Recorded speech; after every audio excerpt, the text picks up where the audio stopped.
a disabled woman, a badge, and a deputy who thought nobody was watching. He grabbed her wheelchair like it was luggage. He cut her off mid-sentence. He stood over her like she was nothing, and every single person on that roadside just looked away, every person except one. A quiet man in a work truck, grease on his hands, a little girl in the passenger seat. Buddy knew his name. Nobody knew what he'd done before he became a small-town mechanic. But Deputy Travis Rourke was about to find out, and he was never going to forget it. If you're new here, hit subscribe right now and drop your city in the comments below. I want to see exactly how far this story travels. Hit that like button. Stay until the end, because what happens in the final act will change the way you think about courage forever. Let's go. The cold came early that year to Cedar Hollow. By mid-November, the kind of wind that rolls down off the Absaroka Range had already stripped the last leaves off every cottonwood between town and the interstate. It didn't gust so much as push a long, flat, relentless pressure that found every gap in a coat collar, every crack in a truck door seal, every exposed inch of skin it could find. Nolan Vance had lived in Cedar Hollow for 4 years, and he still hadn't figured out how to dress for Wyoming winter. He wore the same thing he always wore, worn Carhartt jacket, thermal undershirt, work boots that had seen better decades. His hands were permanently stained with engine grease in the creases of his knuckles, the kind that doesn't wash out, no matter how many times you scrub. He was 37 years old and looked like someone had roughed up a 45-year-old and let him settle back down into 37. Ugly, just weathered. The way fence posts get weathered, still solid, still doing the job, just not pretty about it. His daughter Sadie sat in the passenger seat of his F-250, feet not quite reaching the floor mat, eating the last of a granola bar she'd been making last since they left town. She was 8 years old and had her mother's eyes dark brown, direct, the kind of eyes that ask questions even when the mouth is closed. "You forgot the milk again," she said. "I know. You said you'd remember this time." "I remember that I said that." She looked at him with the particular brand of judgment only an 8-year-old can deploy, pure, uncomplicated, devastating. "That's not the same as remembering the milk, Dad." He agreed. "It's not." He turned the truck toward the Sunridge Gas and Go, on Route 9, the only gas station between Cedar Hollow proper and the county line, which also happened to sell milk, 2 kinds of jerky and lottery tickets that Nolan had never once bought. The parking lot was patchy asphalt and frost, a single working pump beside an empty car wash bay that hadn't functioned since before Nolan moved to town. He saw the lights before he turned in. Red and blue, slow rotation, the way patrol cars idle when there's no urgency, no accident, no pursuit, just presence. The kind of lights that say, "I am here, and you should notice that." A county sheriff's cruiser sat at an angle near the gas station's side entrance, half blocking a rusted handicap ramp. Beside it, slightly crooked on the uneven asphalt, sat a modified dark blue Honda Odyssey, with a rear lift mechanism, the kind of vehicle that costs twice what a standard minivan costs and gets assembled specifically for people who need it to function exactly right. The rear lift was down. It hadn't retracted. That was the first thing Nolan registered. The second thing he registered was the woman in the wheelchair beside it, and the deputy, standing over her, pulled the F-250 into the far end of the lot, away from the cruiser, and cut the engine. He didn't do it quickly. He didn't do it slowly. He just stopped the truck and sat there for a moment with his hands still on the wheel. Sadie looked out the window. "What's happening over there?" "I'm not sure yet," he said, which was a lie. He was already pretty sure. The deputy was a big man, not tall so much as wide, the kind of wide that fills a door frame without quite being impressive about it. He wore the tan and brown of the Harlan County Sheriff's Department, and even from 40 yards, Nolan could read the body language. Weight forward, chin down. Someone stands when they've already decided the conversation is over, and they're just waiting for the other person to figure that out. The woman in the wheelchair was maybe 30. Dark hair pulled back. Practical. Yes, she was wearing a fleece pullover and jeans, dressed for someone who'd planned to run a quick errand and get home before the temperature dropped further. She sat with one hand gripping her wheelchair's armrest, and the other raised, not defensively, but in the specific way people raise their hands when they're trying to make a point and keep getting interrupted. The deputy reached down and grabbed the back handle of her wheelchair. She immediately reached back and grabbed his wrist. He pulled it loose. Okay, Nolan said quietly. He opened the truck door. Lock the doors when I get out. Don't roll the window down. I'll be right there. I can see you from there, and you can see me. Sadie looked at him with those dark eyes. She didn't argue. She was his kid, she understood, at some cellular level, when a thing had shifted from a question into a statement. Okay, she said. He got out. She locked the doors behind him. The wind hit him immediately, that flat Wyoming push coming across the lot. He walked across the frost-cracked asphalt at a pace that was neither hurried nor casual deliberate. No, the way a man walks when he knows exactly what direction he needs to go and isn't performing urgency for anyone. There were 3 other vehicles in the lot. A pickup near the pump with a man in his 60s inside, engine running, not getting out. A sedan parked near the entrance with 2 women visible inside, one of them holding up a phone. White work van with the side door open, a guy in his 40s sitting in the opening, watching with his arms crossed. Nobody was moving toward the situation. Nolan had stopped being surprised by that a long time ago. He came close enough to hear, before either of them noticed him. Told you, when your vehicle is impeding. My vehicle isn't impeding anything. And you haven't answered a single question I've asked. The woman's voice was controlled but strained at the edges. I asked you not to touch my chair without my permission. That's a reasonable request. Ma'am, you need to calm down. I am calm. I am asking you a direct question about... Excuse me, Nolan said. Both of them looked at him. The deputy's nameplate said Rourke turned with the specific expression of a man who has been interrupted mid-dominance and intends to make the interrupting party aware of poor decision that was. Sir, this is a law enforcement situation. You need to. I can see it's a situation, Nolan said. That's why I stopped. His voice was conversational. Confrontational. Not apologetic either. Just like a spirit level. That flat horizontal certainty. Is she okay? That's not your... Are you okay? Nolan asked the woman directly. She stared at him for half a second. People weren't always prepared for that. Asking directly, cutting around the official obstruction like it wasn't there. My lift mechanism failed, she said, the electrical system. I was trying to secure the lift before I lost battery entirely, and Rourke stepped partially between them. Not quite blocking Nolan's view, but angling for it. I told you to stay out of the way. I'm not in the way, Nolan said without moving. I'm standing in a public parking lot. He glanced at the gas station's overhang, a camera mounted above the door, red light blinking, toward the sedan, where the woman was still holding up her phone.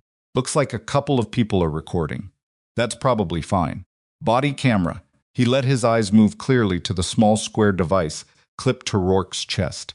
The little indicator light was dark. Off. Nolan's expression didn't change. He said. Rourke's jaw tightened. Who do you think you are?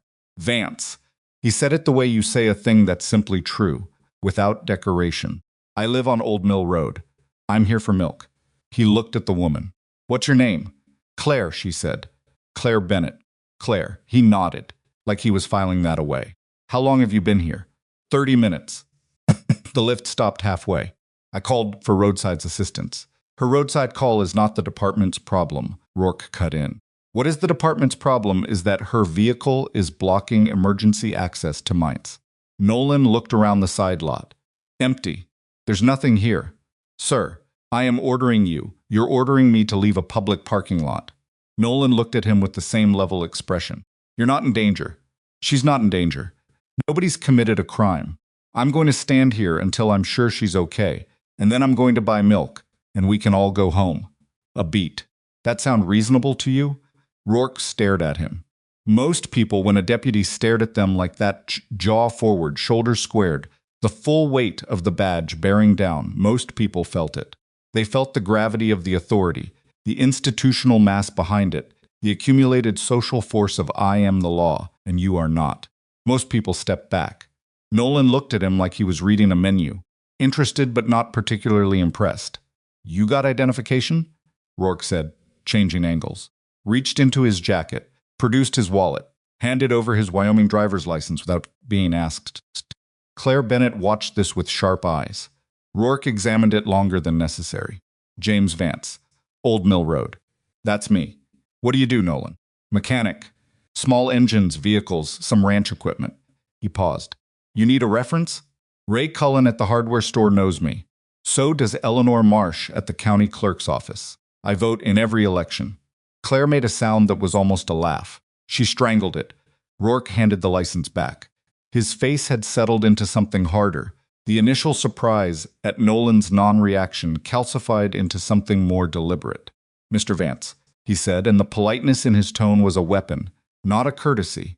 This woman has been uncooperative with How has she been uncooperative? with my attempts to address a vehicle obstruction issue, and she has refused direct commands. What commands? Rourke stopped. What did you command her to do? Nolan asked. Genuine question. No sarcasm, no trap, just the honest mechanical curiosity of someone who wants the specific words. The deputy's eyes went flat. To step away from the vehicle. She can't step away from the vehicle. Her chair's the vehicle. Nolan looked at Claire. Did he ask you to move out of your chair? He told me to move out of the way, she said carefully. I told him I couldn't do that without assistance and that my chair was my mobility aid, not a separate object. He told me that wasn't his problem. She kept her voice controlled. She was clearly working hard at it. Then he grabbed the handle of my chair without asking, looked back at Rourke. The deputy's expression was the expression of a man who has been a deputy in Harlan County for 9 years and has not once had someone stand in a parking lot and itemize his actions back to him in a tone that was perfectly, maddeningly calm. That's my account of events, Rourke said flatly. Sure, Nolan said. The cameras have accounts too.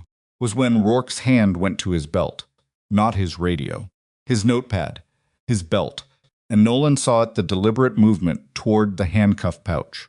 The decision being made in real time, the calculus of I can't win this with words, so I'll win it with authority. Inside the locked F-250, Sadie Vance had climbed up to kneel on the passenger seat so she could see better through the windshield. She was 8 years old and understood more than most adults thought she did. Her dad had his hands loose at his sides. He wasn't moving backward. Meant it wasn't over. She pressed one small hand against the cold glass and watched. Isette, you're obstructing a law enforcement investigation, Rourke said, reaching for the cuffs. I'm placing you under don't, Nolan said, just that. One word, and the specific quality of that word, not panicked, not aggressive, not pleading, made Rourke stop with his hand still on the case. Something in the deputy's animal brain heard what his brain wasn't processing yet. This was a man who had said don't to people in situations that were much worse than a parking lot in Wyoming, and meant it every single time. You're going to cuff me, Nolan said. And then you're going to have the story those cameras already recorded, and the story those people in those cars already have on their phones, and the story I'm going to tell to Sheriff Mercer. The story Claire is going to tell to whoever she tells it to. He let that sit for a beat. Or you can put the cuffs away. Let us call her roadside assistance, and we all go home. Another pause. I'm not trying to make your night worse, but you are actively making hers. The wind moved through the lot. Claire Bennett sat very still. She had lived 30 years on this earth, and she had gotten very good at reading situations where she had no good options, because those situations had shown up with regularity. She had learned to be quiet when being quiet was survival, and loud when being loud was the only thing left. Right now she was quiet, watching this stranger she didn't know stand between her and a deputy who outweighed him by 40 pounds and outranked him by every official metric. She was trying to understand what she was looking at. Rourke's hand came off the cuff case. It wasn't surrender, his face made that clear. It was a tactical pause, the kind that meant I'm choosing not to right now, but you should understand this isn't finished. You got 10 minutes before I cite you both for obstruction, he said.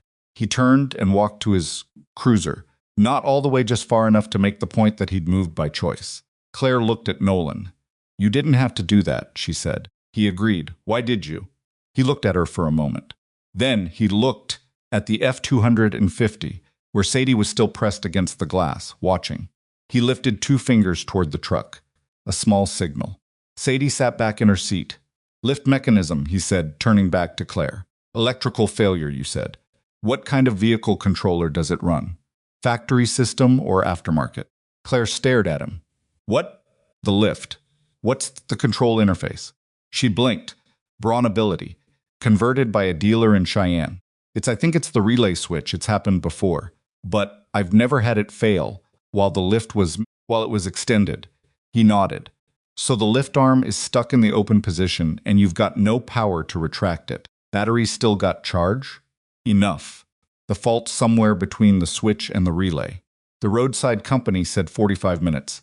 Nolan looked at the lift mechanism. He looked at the panel. He looked at the space between the lift housing and the rear axle. I've got tools in the truck, he said. I can take a look at it while we wait. Up to you. Claire Bennett studied him for a long moment.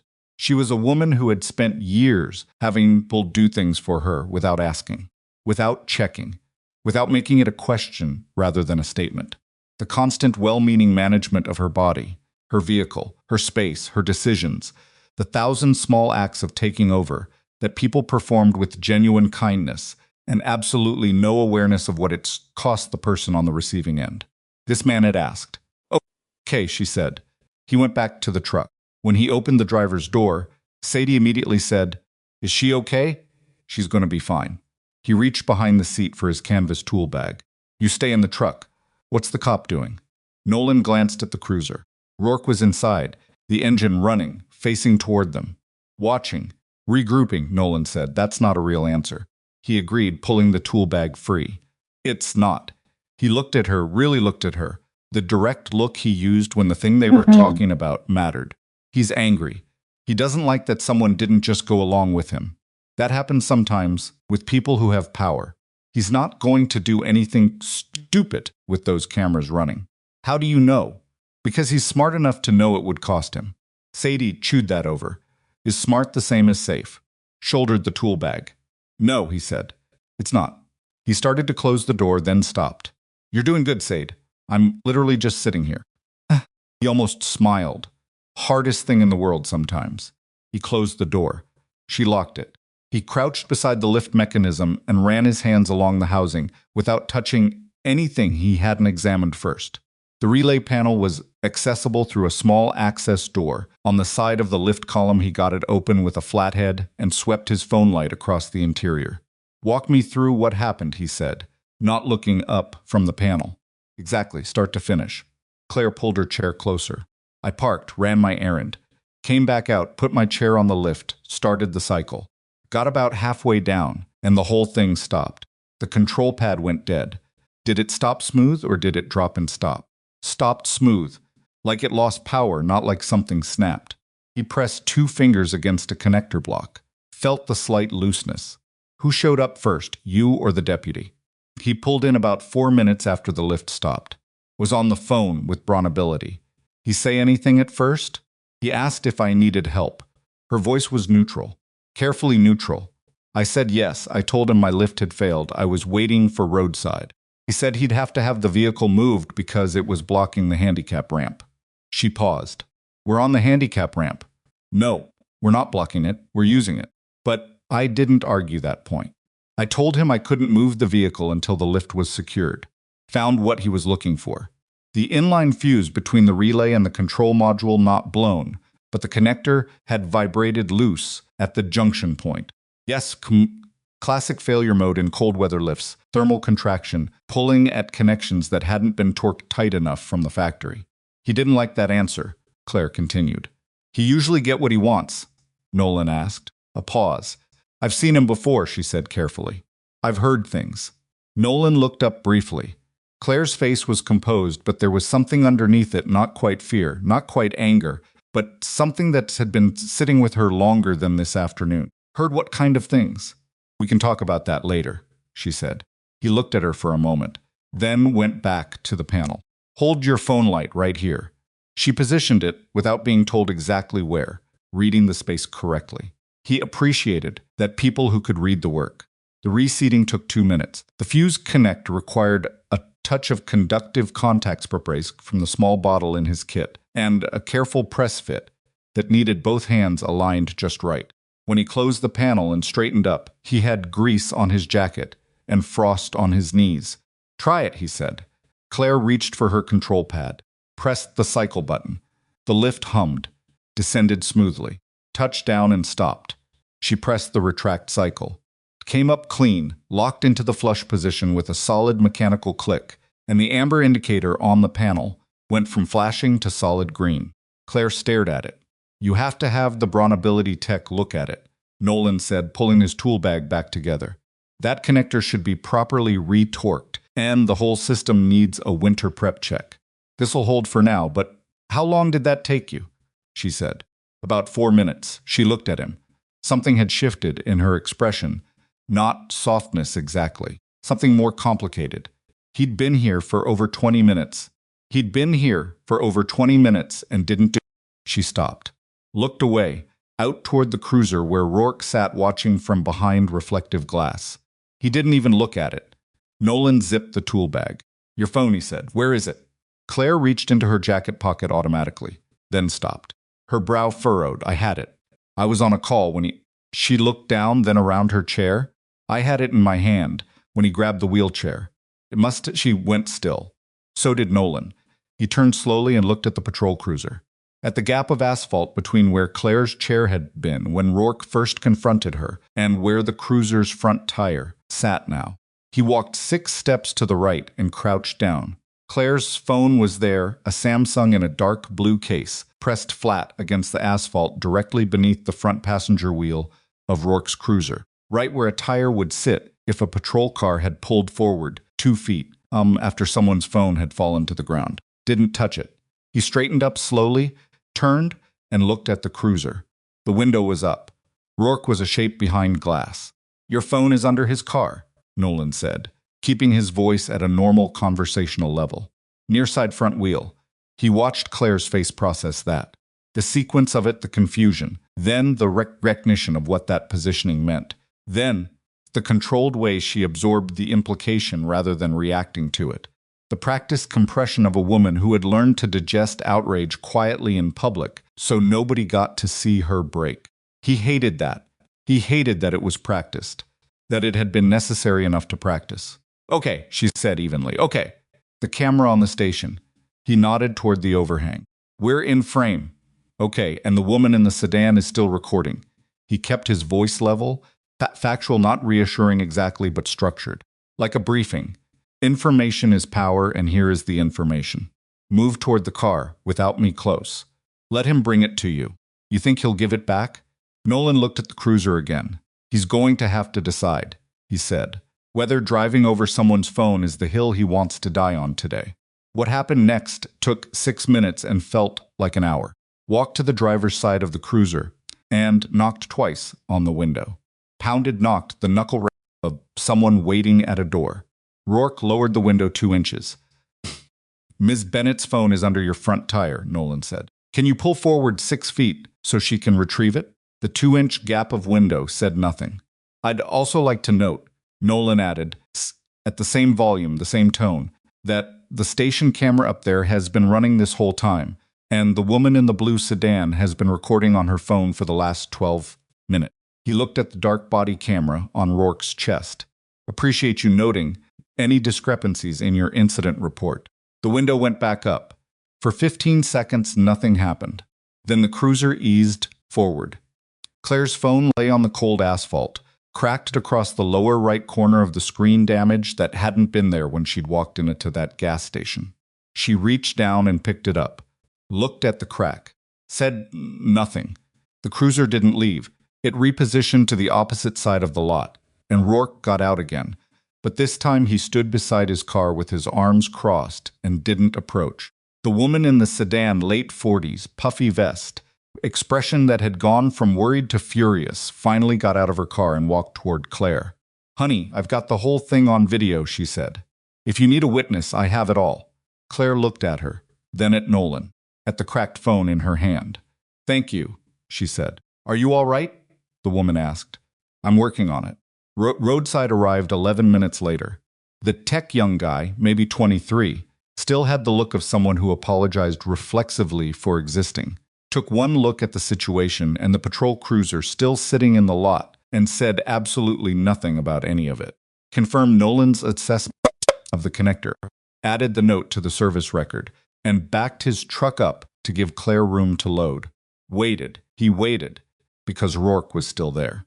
He waited because he understood, at a level that went past logic into something older and more functional, that leaving Claire alone in that parking lot with that man before she was fully loaded and mobile was not something he was willing to do. He texted Ray Cullen, running late. Nothing serious. Ray would understand. Ray understood most things. When Claire's lift cycled up fully and the Odyssey's doors were sealed, she rolled her window down and looked at Nolan. "You didn't have to wait," she said. "Sure I did." She looked at him for a moment. Really looked at him, the kind of look that was taking inventory of something she hadn't quite categorized yet. "What's your name again?" "Nolan." "Nolan." She glanced at the F-250, where Sadie could climb back up to watch from the window. The little girl raised her hand in a small wave. Claire blinked, and something in her expression did something complicated. "She's yours?" "Yeah." "She's been in that truck this whole time?" "She follows instructions better than most adults." Claire almost smiled. "You should go get your milk, Nolan." He picked up his tool bag from the asphalt. "You've got the name of that Brawnability tech?" "I'll call tomorrow." He started to turn, then stopped. "Your phone screen. You might want to screenshot anything you need from those videos before you do anything else, before you restart it or update anything." Claire looked down at the cracked phone in her lap. Back at him. "Screenshot," she said slowly. "Right. Sometimes the important thing is just making sure you still have the evidence." He walked back to his truck, got in. Sadie was looking at him. "Did you fix her car?" "Mostly. Someone else will finish it." "What about the cop?" Nolan started the engine, looked in his mirror. Rourke was still in the lot, standing beside his cruiser, watching the Odyssey pull out onto Route 9. "The cop's going to go home tonight and think about it," Nolan said. "That's all? For now."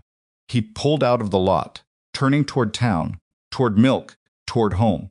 Things that start in parking lots don't always end there. Sadie considered this. He was being mean to her. Because she was in a wheelchair? Nolan thought about how to answer that honestly. He'd been thinking about it since he first walked across that frost-cracked asphalt and seen Rourke's weight settle forward and his chin tuck down, that particular posture of a man who had decided someone was worth less than him and felt completely comfortable doing so in public. He was being mean to her because he thought he could. Nolan said finally. The wheelchair was just what made him think she couldn't push back. Sadie was quiet for a long moment.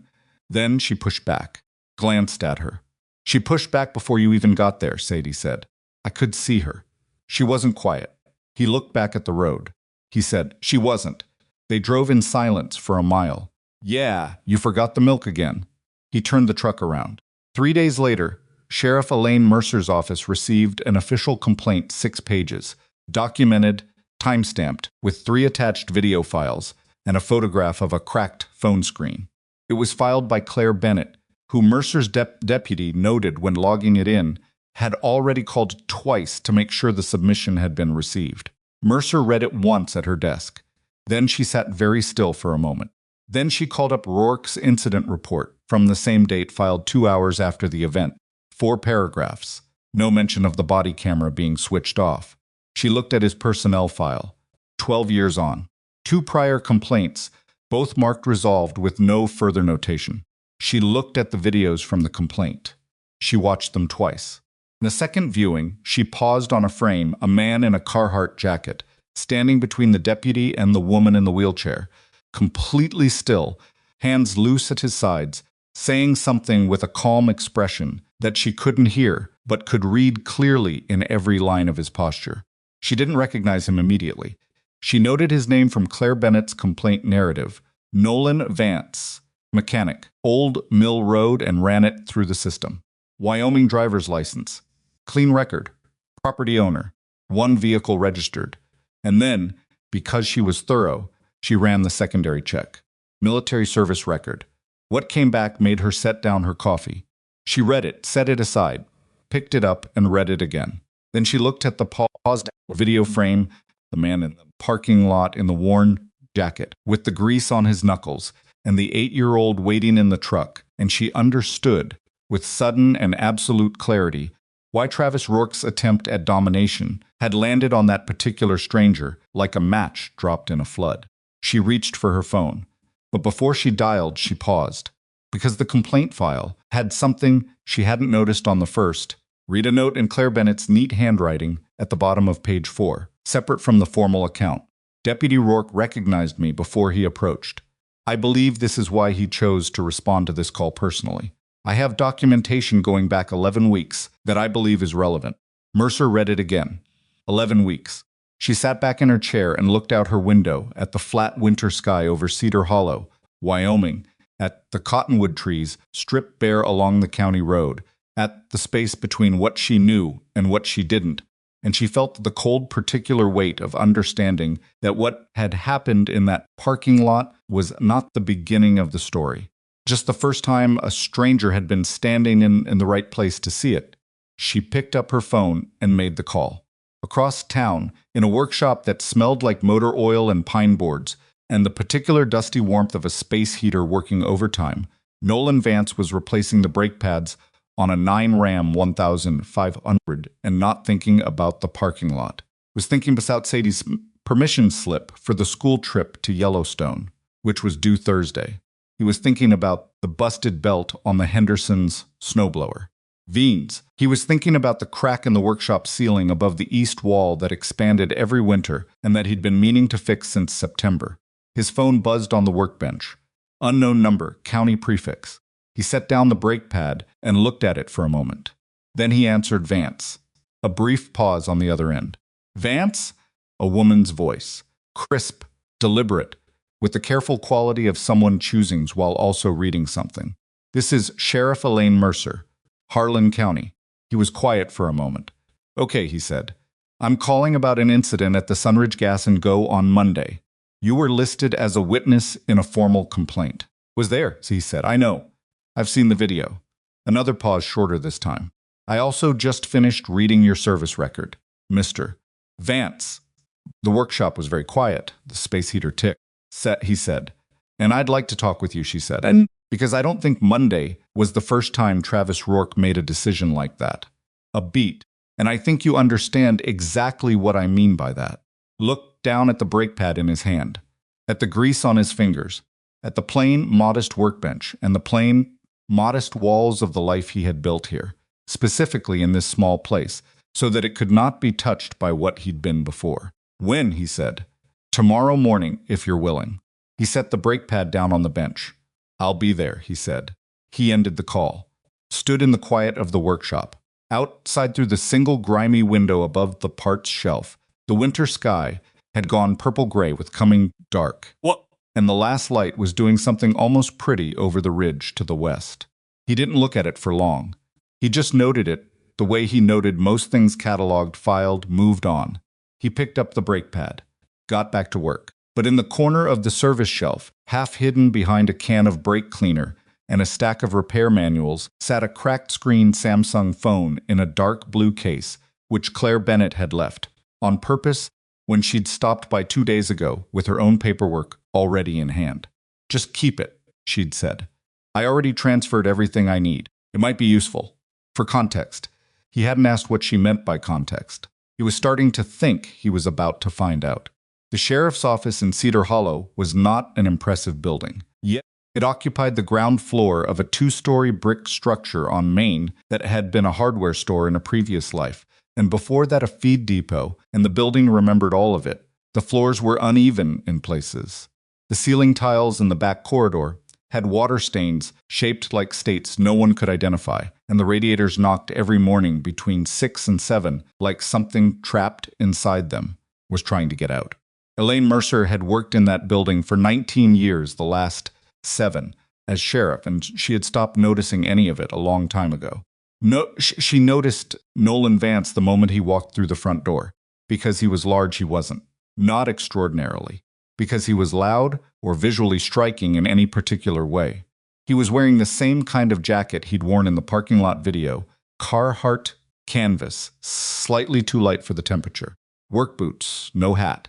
He came through the door at 8:57 and looked at the room the way someone looks at a room when they already know where everything is, not scoping, not searching, just confirming. Deputy Hatch at the front desk started to say something procedural, produced his license before Hatch finished the sentence and set it on the counter. Mercer watched this from the doorway of her office. She came forward. Mr. Vance, he looked at her, sheriff. They shook hands. His grip was the kind that didn't perform anything, no bone-crushing assertion, no limp courtesy, just a handshake. Come on back, she said. Her office was small and aggressively functional. A desk with 2 monitors, both on. A filing cabinet that didn't close all the way on the second drawer. A corkboard behind her chair covered in department notices and a county map with various notations she'd made in red pen over the last several months. She didn't clean any of it up before he came in. She'd considered it and decided it would communicate the wrong thing. He sat in the chair across from her desk without being directed to it. You want coffee? She asked. No, she sat down, opened the folder on her desk. I'll be direct with you. I'd appreciate that. I've reviewed the complaint Ms. Bennett filed. I've reviewed the video from the station camera and the footage taken by a witness in the parking lot. I've pulled Rourke's incident report from that evening. She looked at him directly. His report omits approximately 70% of what is visible in those recordings. Said nothing. His body camera was off, she continued. He logged it as a malfunction. I saw the indicator light, Nolan said. You said so in Ms. Bennett's written account. She paused. The cameras in this department have a very specific malfunction signature when they fail mechanically. What I'm seeing in his unit's log looks different. Different how? Like a manual shutdown. She let that sit for a moment, which is not a fireable offense on its own. Technically, policy says officers must make a reasonable effort to activate their cameras. There's enough interpretive wiggle room in reasonable effort that I can't act on it alone. But I also have 6 other things, she said. And that's why you're here. She laced her fingers together on the desk. Ms. Bennett's complaint references 11 weeks of prior documentation, photographs, records of requests that went nowhere. She told me some of it yesterday. I'd like to know what you observed directly, without coaching from anyone else, before I tell you what she told me. He looked at her steadily. Why? Because your read of that parking lot, what you saw, what you noticed, the sequence, it's going to matter. I want it before it gets shaped by what anyone else has said. A pause. You tracked his body camera light within the first few minutes of approaching. You noticed where her phone had ended up. You noted the damage to the wheelchair before she mentioned it to you. She kept her eyes on him. Those aren't things a random bystander catalogs. I noticed things, he said. I read your service record. Flinch. He didn't look away. He also didn't say anything. Mercer had interviewed a lot of people over 19 years in law enforcement. She had developed a reasonable ability to read silence, the guilty kind, the scared kind, the calculating kind. This was none of those. This was the silence of someone who had a clear picture of exactly what was being said and was deciding, with full information, how to respond. I wasn't going to bring it up, she said, except that your training means your observations carry weight I can actually use. An experienced close-quarters operator who spent 11 years in an environment where reading a situation wrong kills people, when someone like that tells me he saw a deliberate repositioning of a patrol. Vehicle over a piece of evidence, that's not hearsay. That's testimony. Another silence. You said 6 other things, Nolan said finally. What are the other 5? She looked at him for a moment. Then she picked up the folder and slid a single sheet across the desk. He looked at it without picking it up. It was a list of names. 5 names, with dates beside each one. These are individuals who have had documented interactions with Deputy Rourke in the last 14 months, she said. All 5 filed complaints or informal reports. All 5 were resolved with no further action. She waited a beat. All 5 are elderly, low income, or disabled. Nolan looked at the list for a long moment. You said you couldn't act on the camera thing alone, he said. But you've got 6 incidents. Claire's is 6. Claire's is 6. But 1 through 5 the complaints were resolved, meaning they were closed. I can reopen them, but that takes time and requires individual cooperation from people who've already been told once that there's nothing to be done. Some of them won't want to go again. She spread her hands slightly. I need to build from what I have now. What happened on Monday is fresh, documented, multi-source, and involves a witness with a background that makes his account difficult to dismiss. Was quiet. I'm not asking you to be a hero, Mercer said. I'm asking you to give me a statement, on the record, describing what you saw.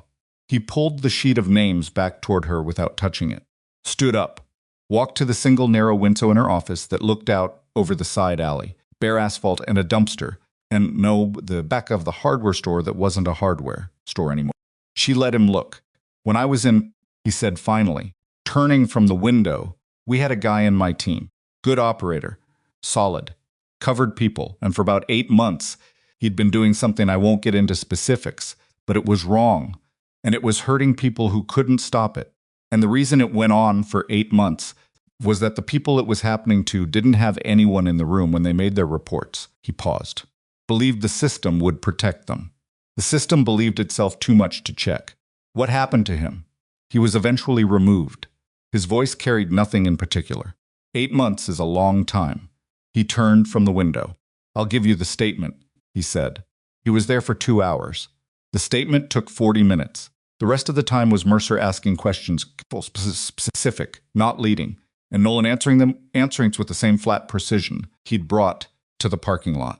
He corrected himself twice when he realized he was inferring rather than stating directly, and both times Mercer noted the correction without comment, which registered as a sign she knew what she was doing. When he left, the sky was bright and cold, and the wind had come back, thinner now, just enough to make his eyes water on the walk to the truck. He sat in the F-250 for a moment. His phone showed 2 missed calls from a number he didn't know, and a text from Sadie's school reminder about the Yellowstone permission slip. He'd forgotten again. He started the truck, pulled onto Main Street, and then he drove past the Sunridge Gas and Go. Not because it was on his way home, it wasn't. Quite, but because he found himself taking the Route 9 turn without making a decision about it, which was a habit he'd thought he'd broken years ago, and apparently hadn't. The parking lot was empty, except for the single working pump and a minivan getting gas. The handicap ramp beside the side entrance was clear. The camera above the door blinked its red light at nothing. He drove past without stopping. Claire Bennett lived in a yellow house on Dunmore Street, one of the older residential blocks in Cedar Hollow. Kind of block where the houses were close together, and the sidewalks were narrow, and the trees had been there long enough that their roots buckled the pavement every 10 feet or so. The house had been modified, a concrete ramp beside the front steps, a wider door, a small covered porch with enough clearance for her chair to maneuver. Someone had done the ramp right, not as an afterthought, but as an actual feature, matching the concrete color to the porch skirt, with a handrail that wasn't an eyesore. She hadn't given him her address. He hadn't asked for it. He'd driven past it because the name Bennett was on the complaint file he'd seen on Mercer's desk, and Dunmore Street was next to it. And Cedar Hollow was not a large town. He parked, he'd intervened. He parked across the street and sat there and acknowledged that he was being weird about this. He had given his statement. He had done the useful thing. The sheriff was competent. He'd made that assessment within the first 5 minutes, and nothing in the next 2 hours had changed it. Claire Bennett had her documentation, her videos, her witness. This was going to move, and it was going to move without him needing to do anything else. He should go home and sign Sadie's permission slip. He pulled out his phone and looked up Claire Bennett in the county directory, which was public. Her number was listed.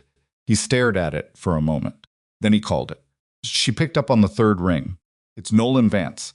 From Monday. A pause. Your voice. How did you get? County directory. I'm sorry. That's a weird thing to do. Silence. Are you outside my house? She said. He looked at the yellow house across the street. One of the front windows was uncovered, a lamp on inside. Why? That was a fair question. He considered the honest answer, which was that he'd driven here on a kind of autopilot he hadn't felt in years, and was now sitting in a truck across from a stranger's house for no reason he could clearly articulate, and that this was probably not his finest decision. I talked to Sheriff Mercer this morning, he said. I wanted to make sure you were okay. You couldn't have called without driving here first? In retrospect, yes. Another silence, longer this time. I'll come out. You don't have to. But she'd already ended the call. He got out of the truck. It seemed better than being found sitting in it.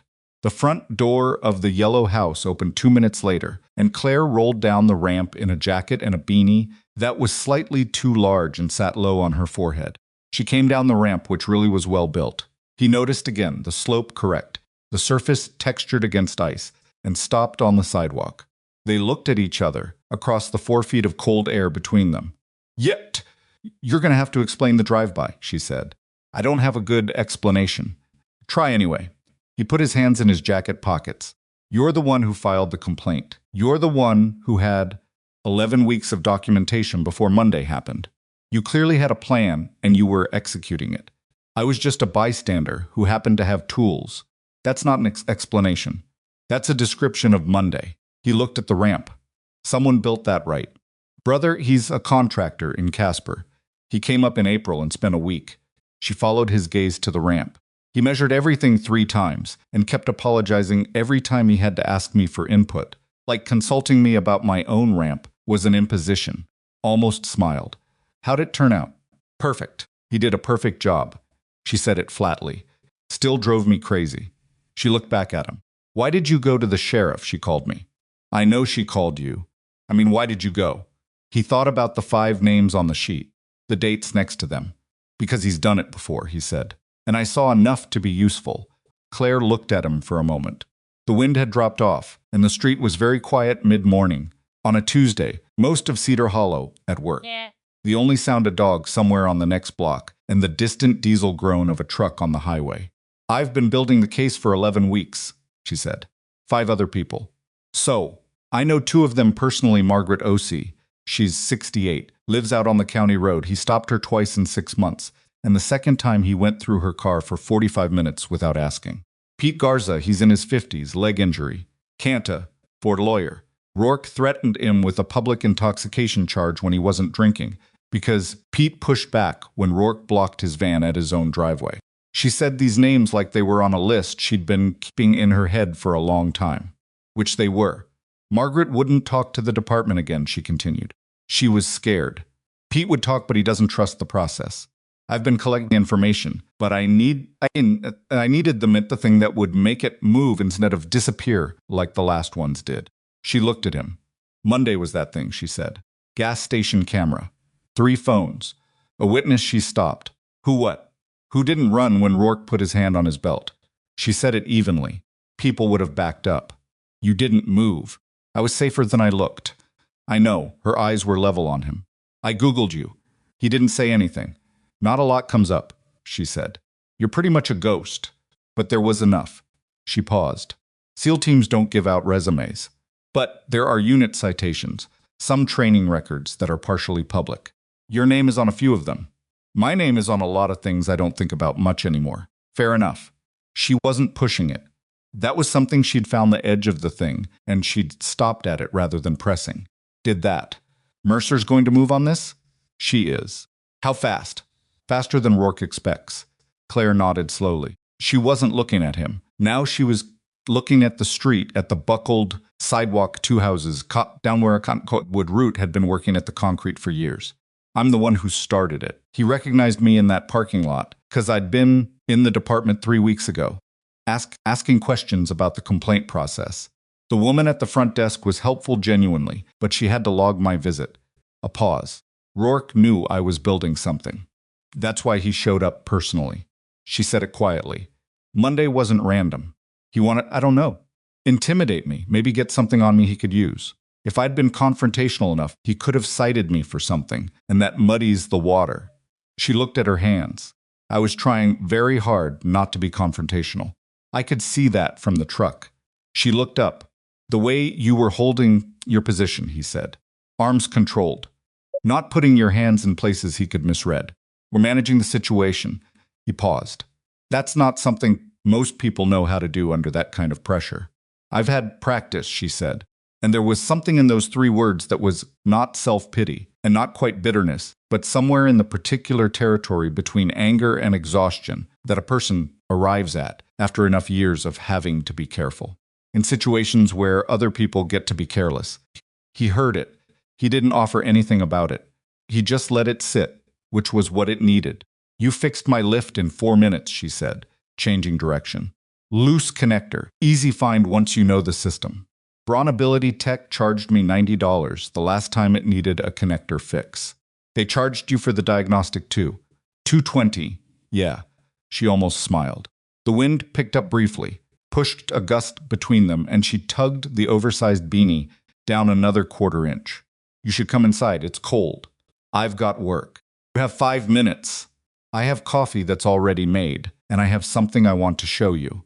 She turned the chair toward the ramp. It's relevant.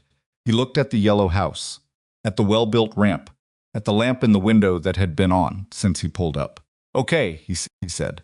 The inside of the house was organized in a way that made immediate sense once you looked at it, the kind of organization that comes from necessity turned into habit.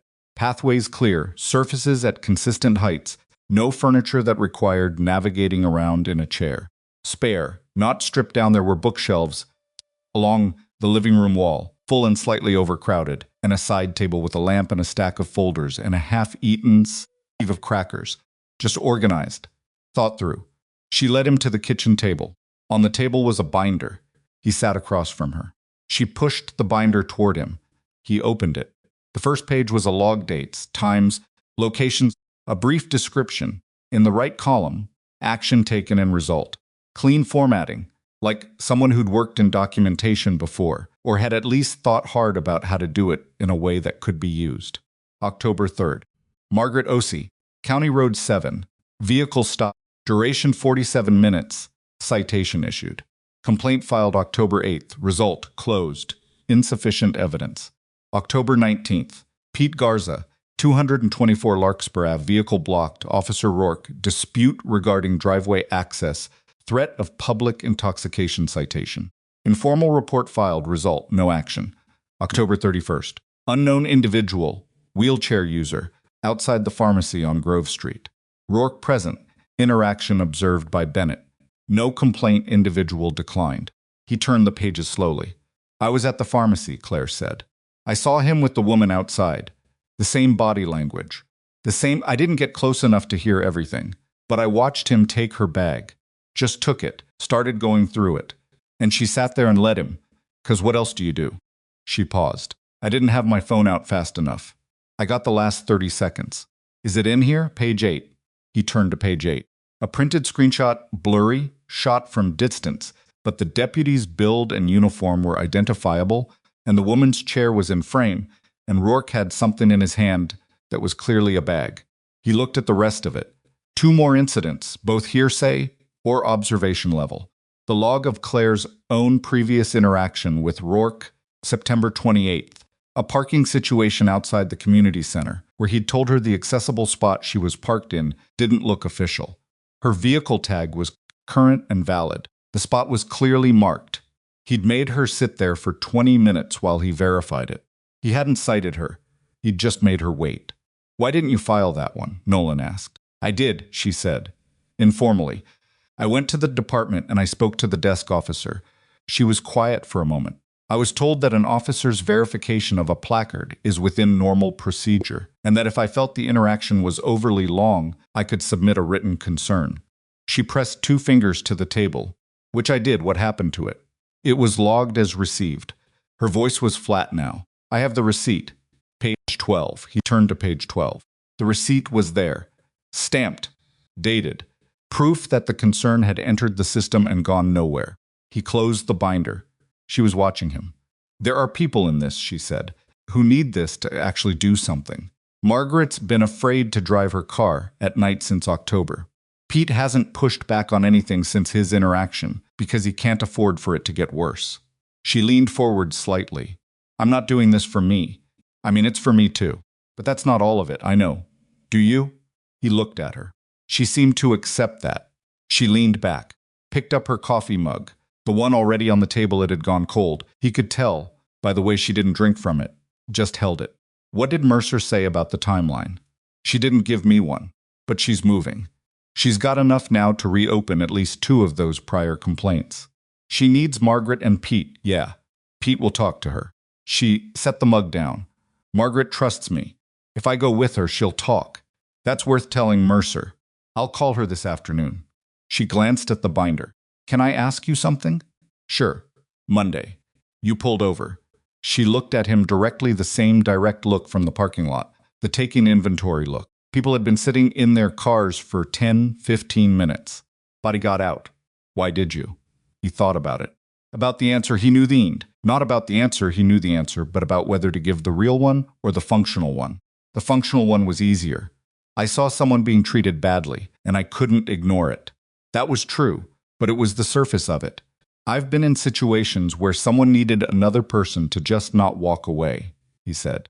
To fight, not to fix it, just stay. He paused. I wasn't in a position to walk away. What made you so sure you were safe doing what you did? He was quiet for a moment. I wasn't certain I was safe, he said. I was certain it was worth the risk. Claire held his eyes for a beat. Then she looked down at the binder. Sadie, she said. Your daughter. She saw all of that. She did. Does that bother you? He thought about Sadie's face in the window, the hand against the glass, the stillness of her watching.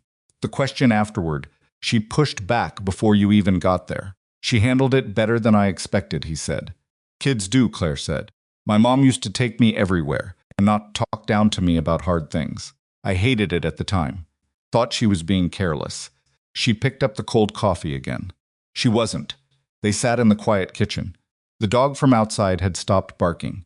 A truck passed on Dunmore Street, and the window glass trembled faintly in its frame. I should go, he said. Yeah, she didn't argue it. Thank you for the statement. And for she stopped.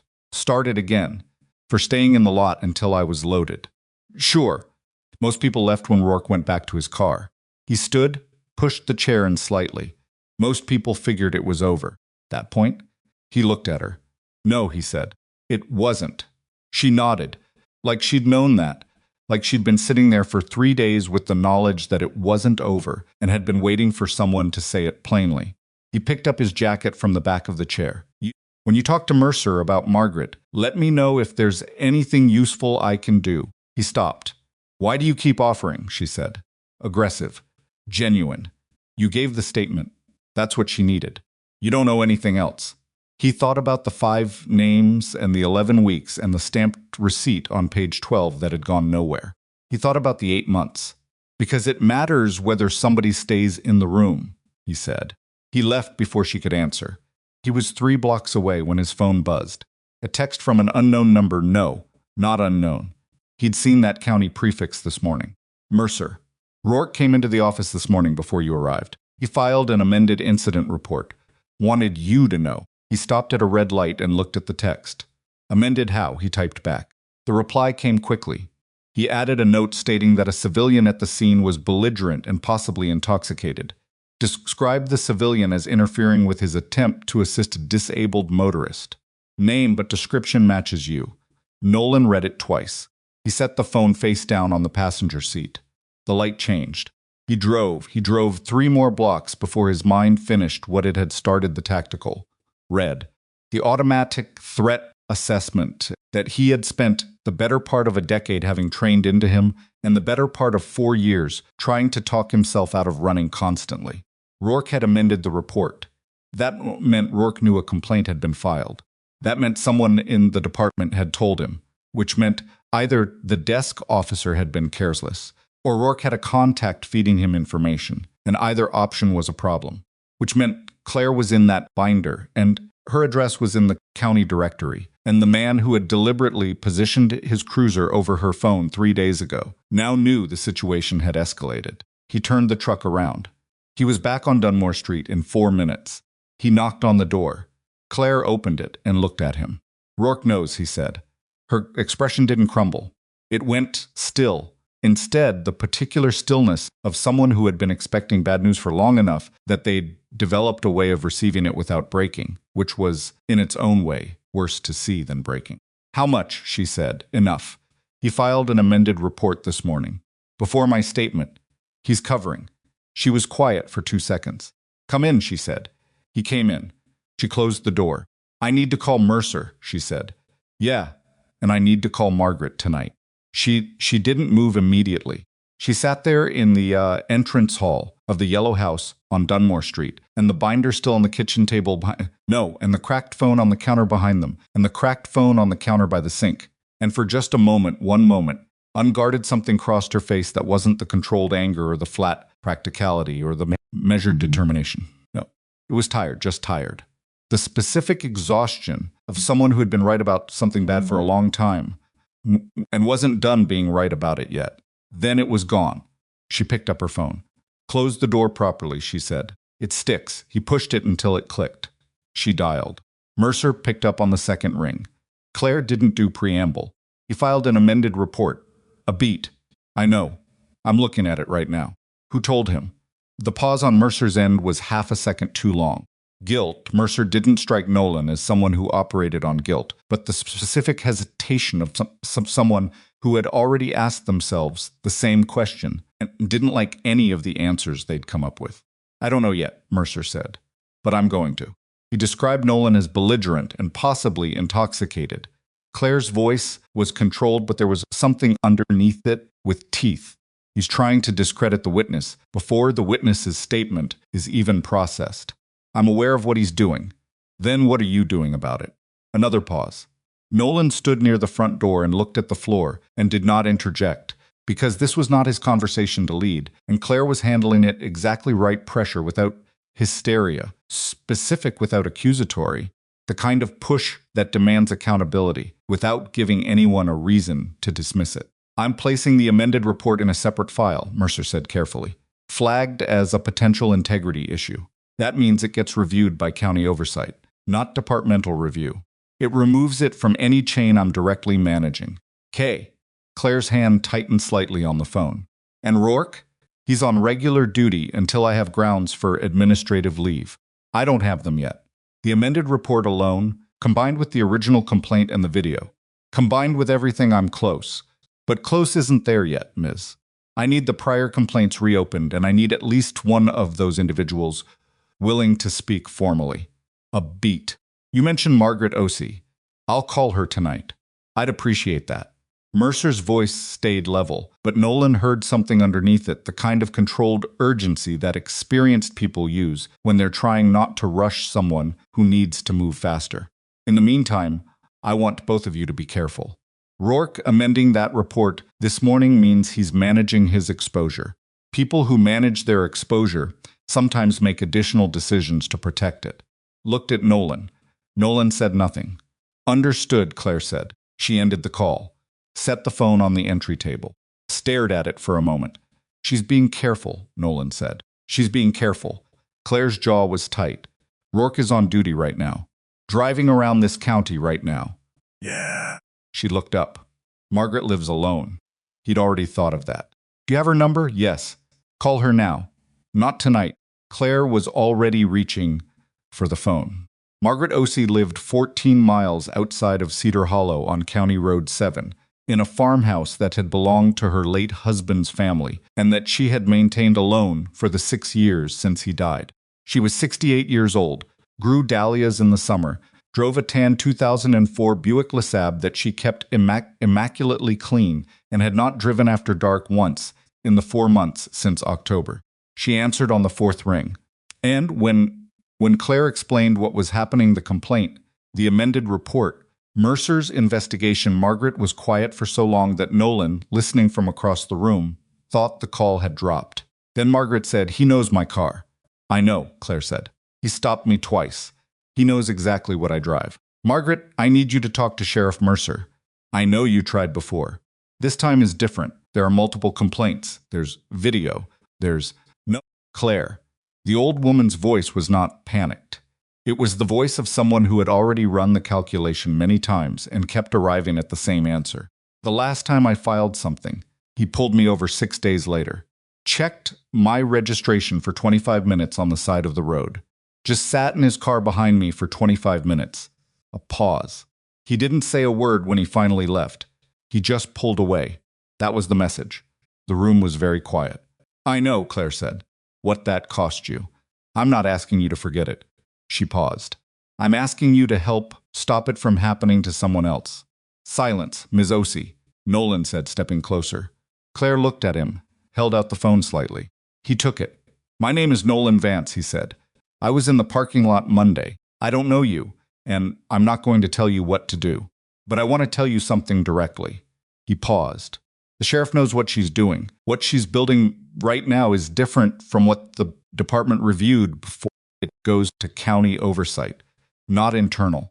Your account goes on record in a place Rourke cannot reach."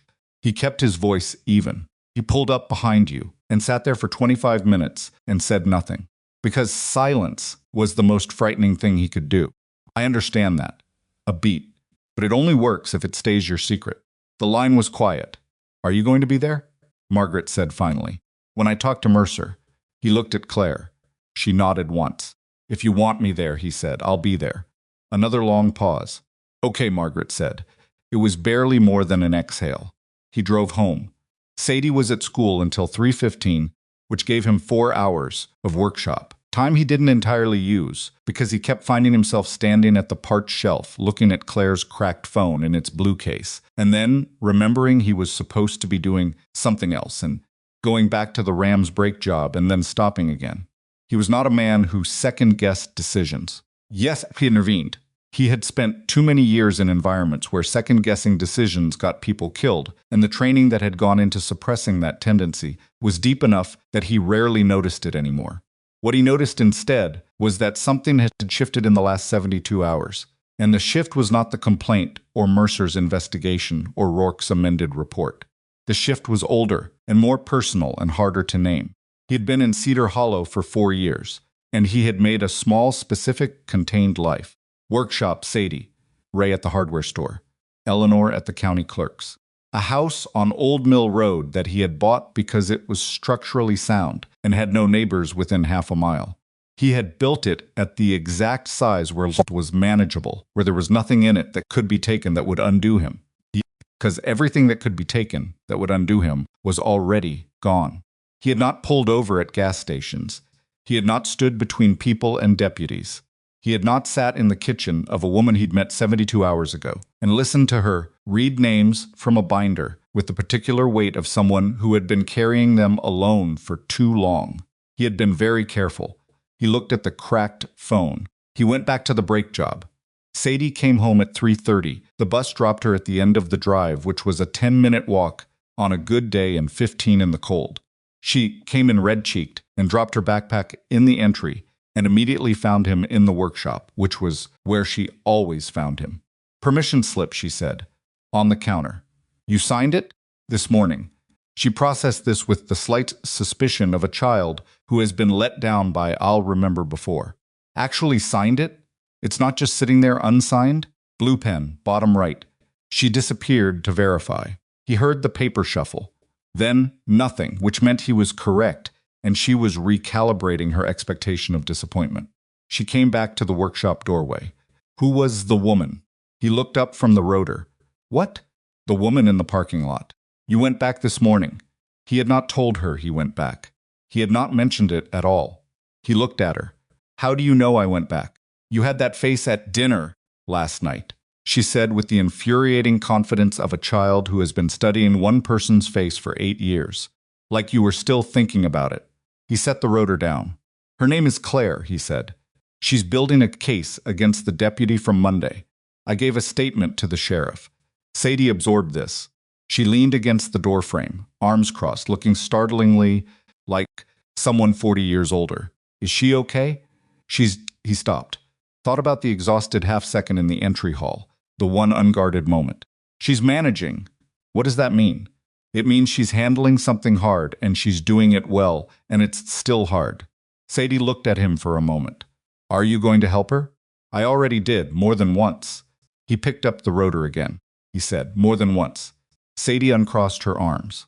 She had more questions, he could see them stacking up behind her eyes, but she had also inherited or learned or developed through years of observation, an understanding of when her father had said what he was going to say. She went inside. He heard the refrigerator open. He worked until the light outside the single grimy window went completely flat and dark. The call from Mercer came at 7:43 in the evening. He answered at the workbench. Sadie already in her room, doing homework. The house quiet except for the radiator doing its knocking thing and the wind against the western wall. We have a problem, Mercer said, without greeting. He set down the wrench, talked to me. Rourke went out on a call at 6:15. Domestic disturbance, Piney Creek Road, standard dispatch. A pause. On his way back, he ran a vehicle stop. Tan Buick LeSabre, County Road 7. The back of Nolan's neck went cold. Margaret Ossie, he said. Yes, she's not physically harmed. She's at home. She's extremely shaken. Mercer's was control of someone applying significant pressure to stay that way. He held her on the side of the road for 38 minutes. Citation: no stated reason for the stop beyond a claimed equipment check. He logged a brake light issue. Her brake lights are operational. I had a deputy verify 20 minutes ago. Was on his feet without deciding to stand up. He knew she talked to Claire today. I don't know how. But yes, the timing is not a coincidence. Who in your department knew about the call this morning? Silence. Mercer: I'm working on it, she said, and there was something in those 3 words, a thinness, a tension, that told him she had a suspicion she wasn't ready to speak yet. What do you need? I need Margaret to stay in her house and not open her door for anyone she doesn't know. I've asked Deputy Kwan to do a patrol pass on County Road 7 tonight. I need you— She stopped. What? I need you to understand that this has escalated in a way that changes my timeline. I was building carefully. Building carefully takes time, and Rourke is not waiting for me to finish building. Another pause. I'm moving for administrative suspension first thing tomorrow. I have enough for that, just barely. But there's a gap between tonight and tomorrow morning. He understood what she was telling him. Claire, he said. She filed the complaint. Her name is on every document, and she's in the county directory. He was already moving toward the hook where his jacket hung. Mr. Vance, I'm not going to do anything. I'm going to be a neighbor. He pulled on the jacket. That's all. A pause. Okay. The word came out slightly different than everything she'd said before. Less sheriff, more person. Be careful. Yeah. He ended the call.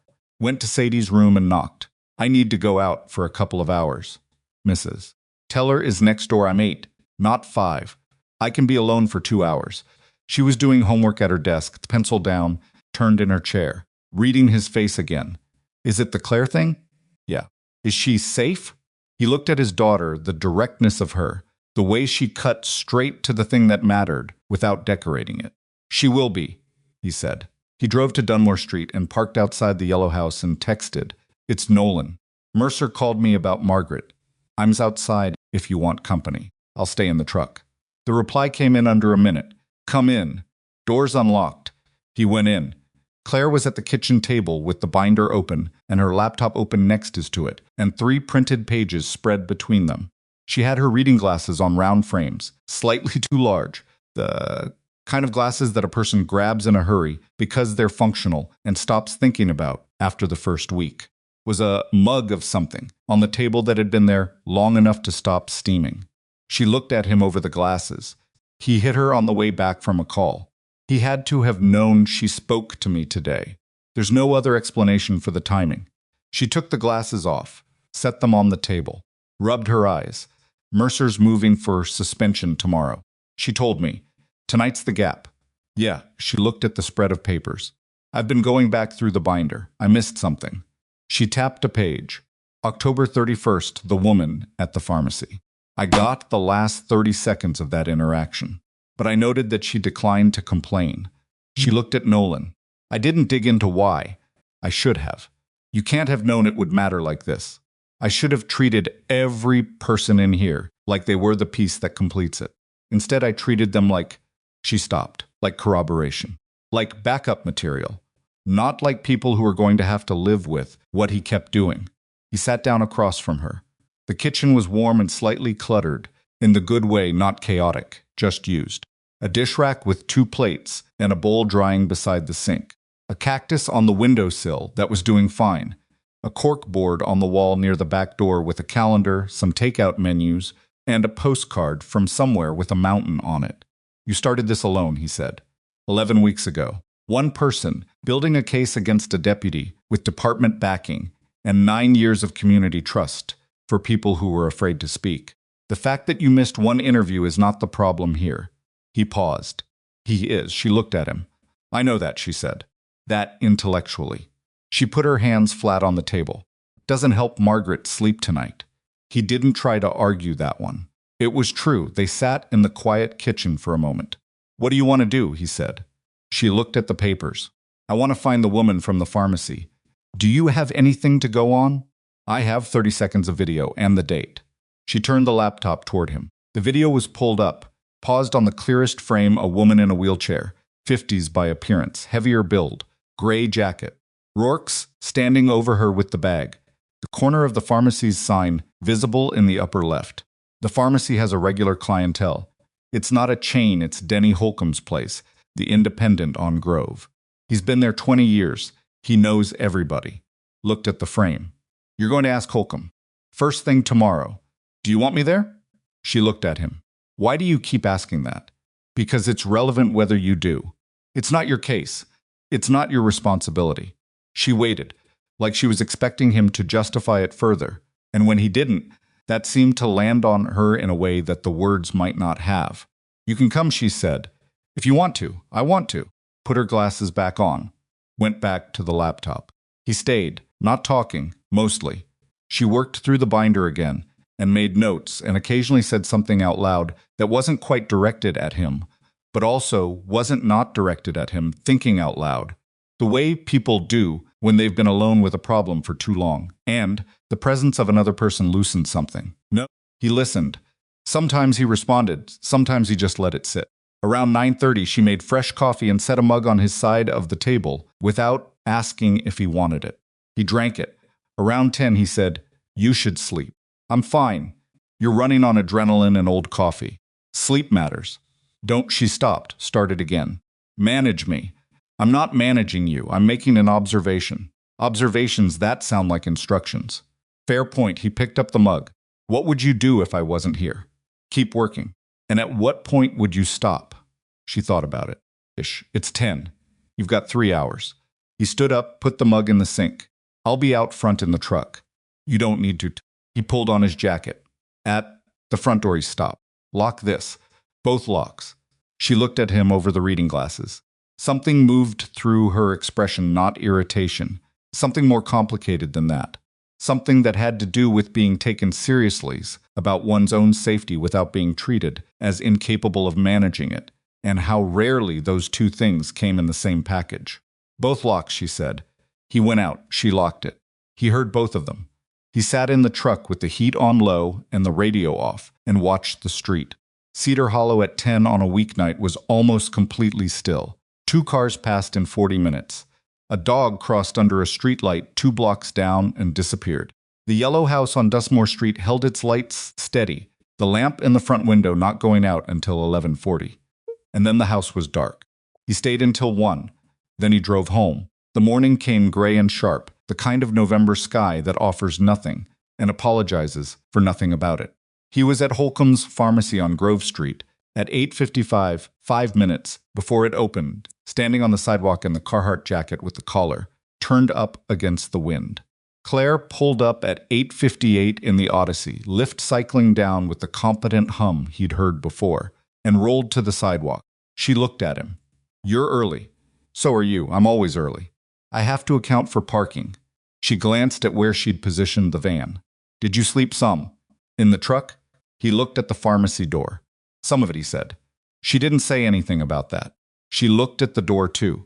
Denny Holcomb was visible inside, moving between shelves, a man in his early 60s, with a pharmacist's careful movement deliberate, unhurried, always knowing exactly where his hands were.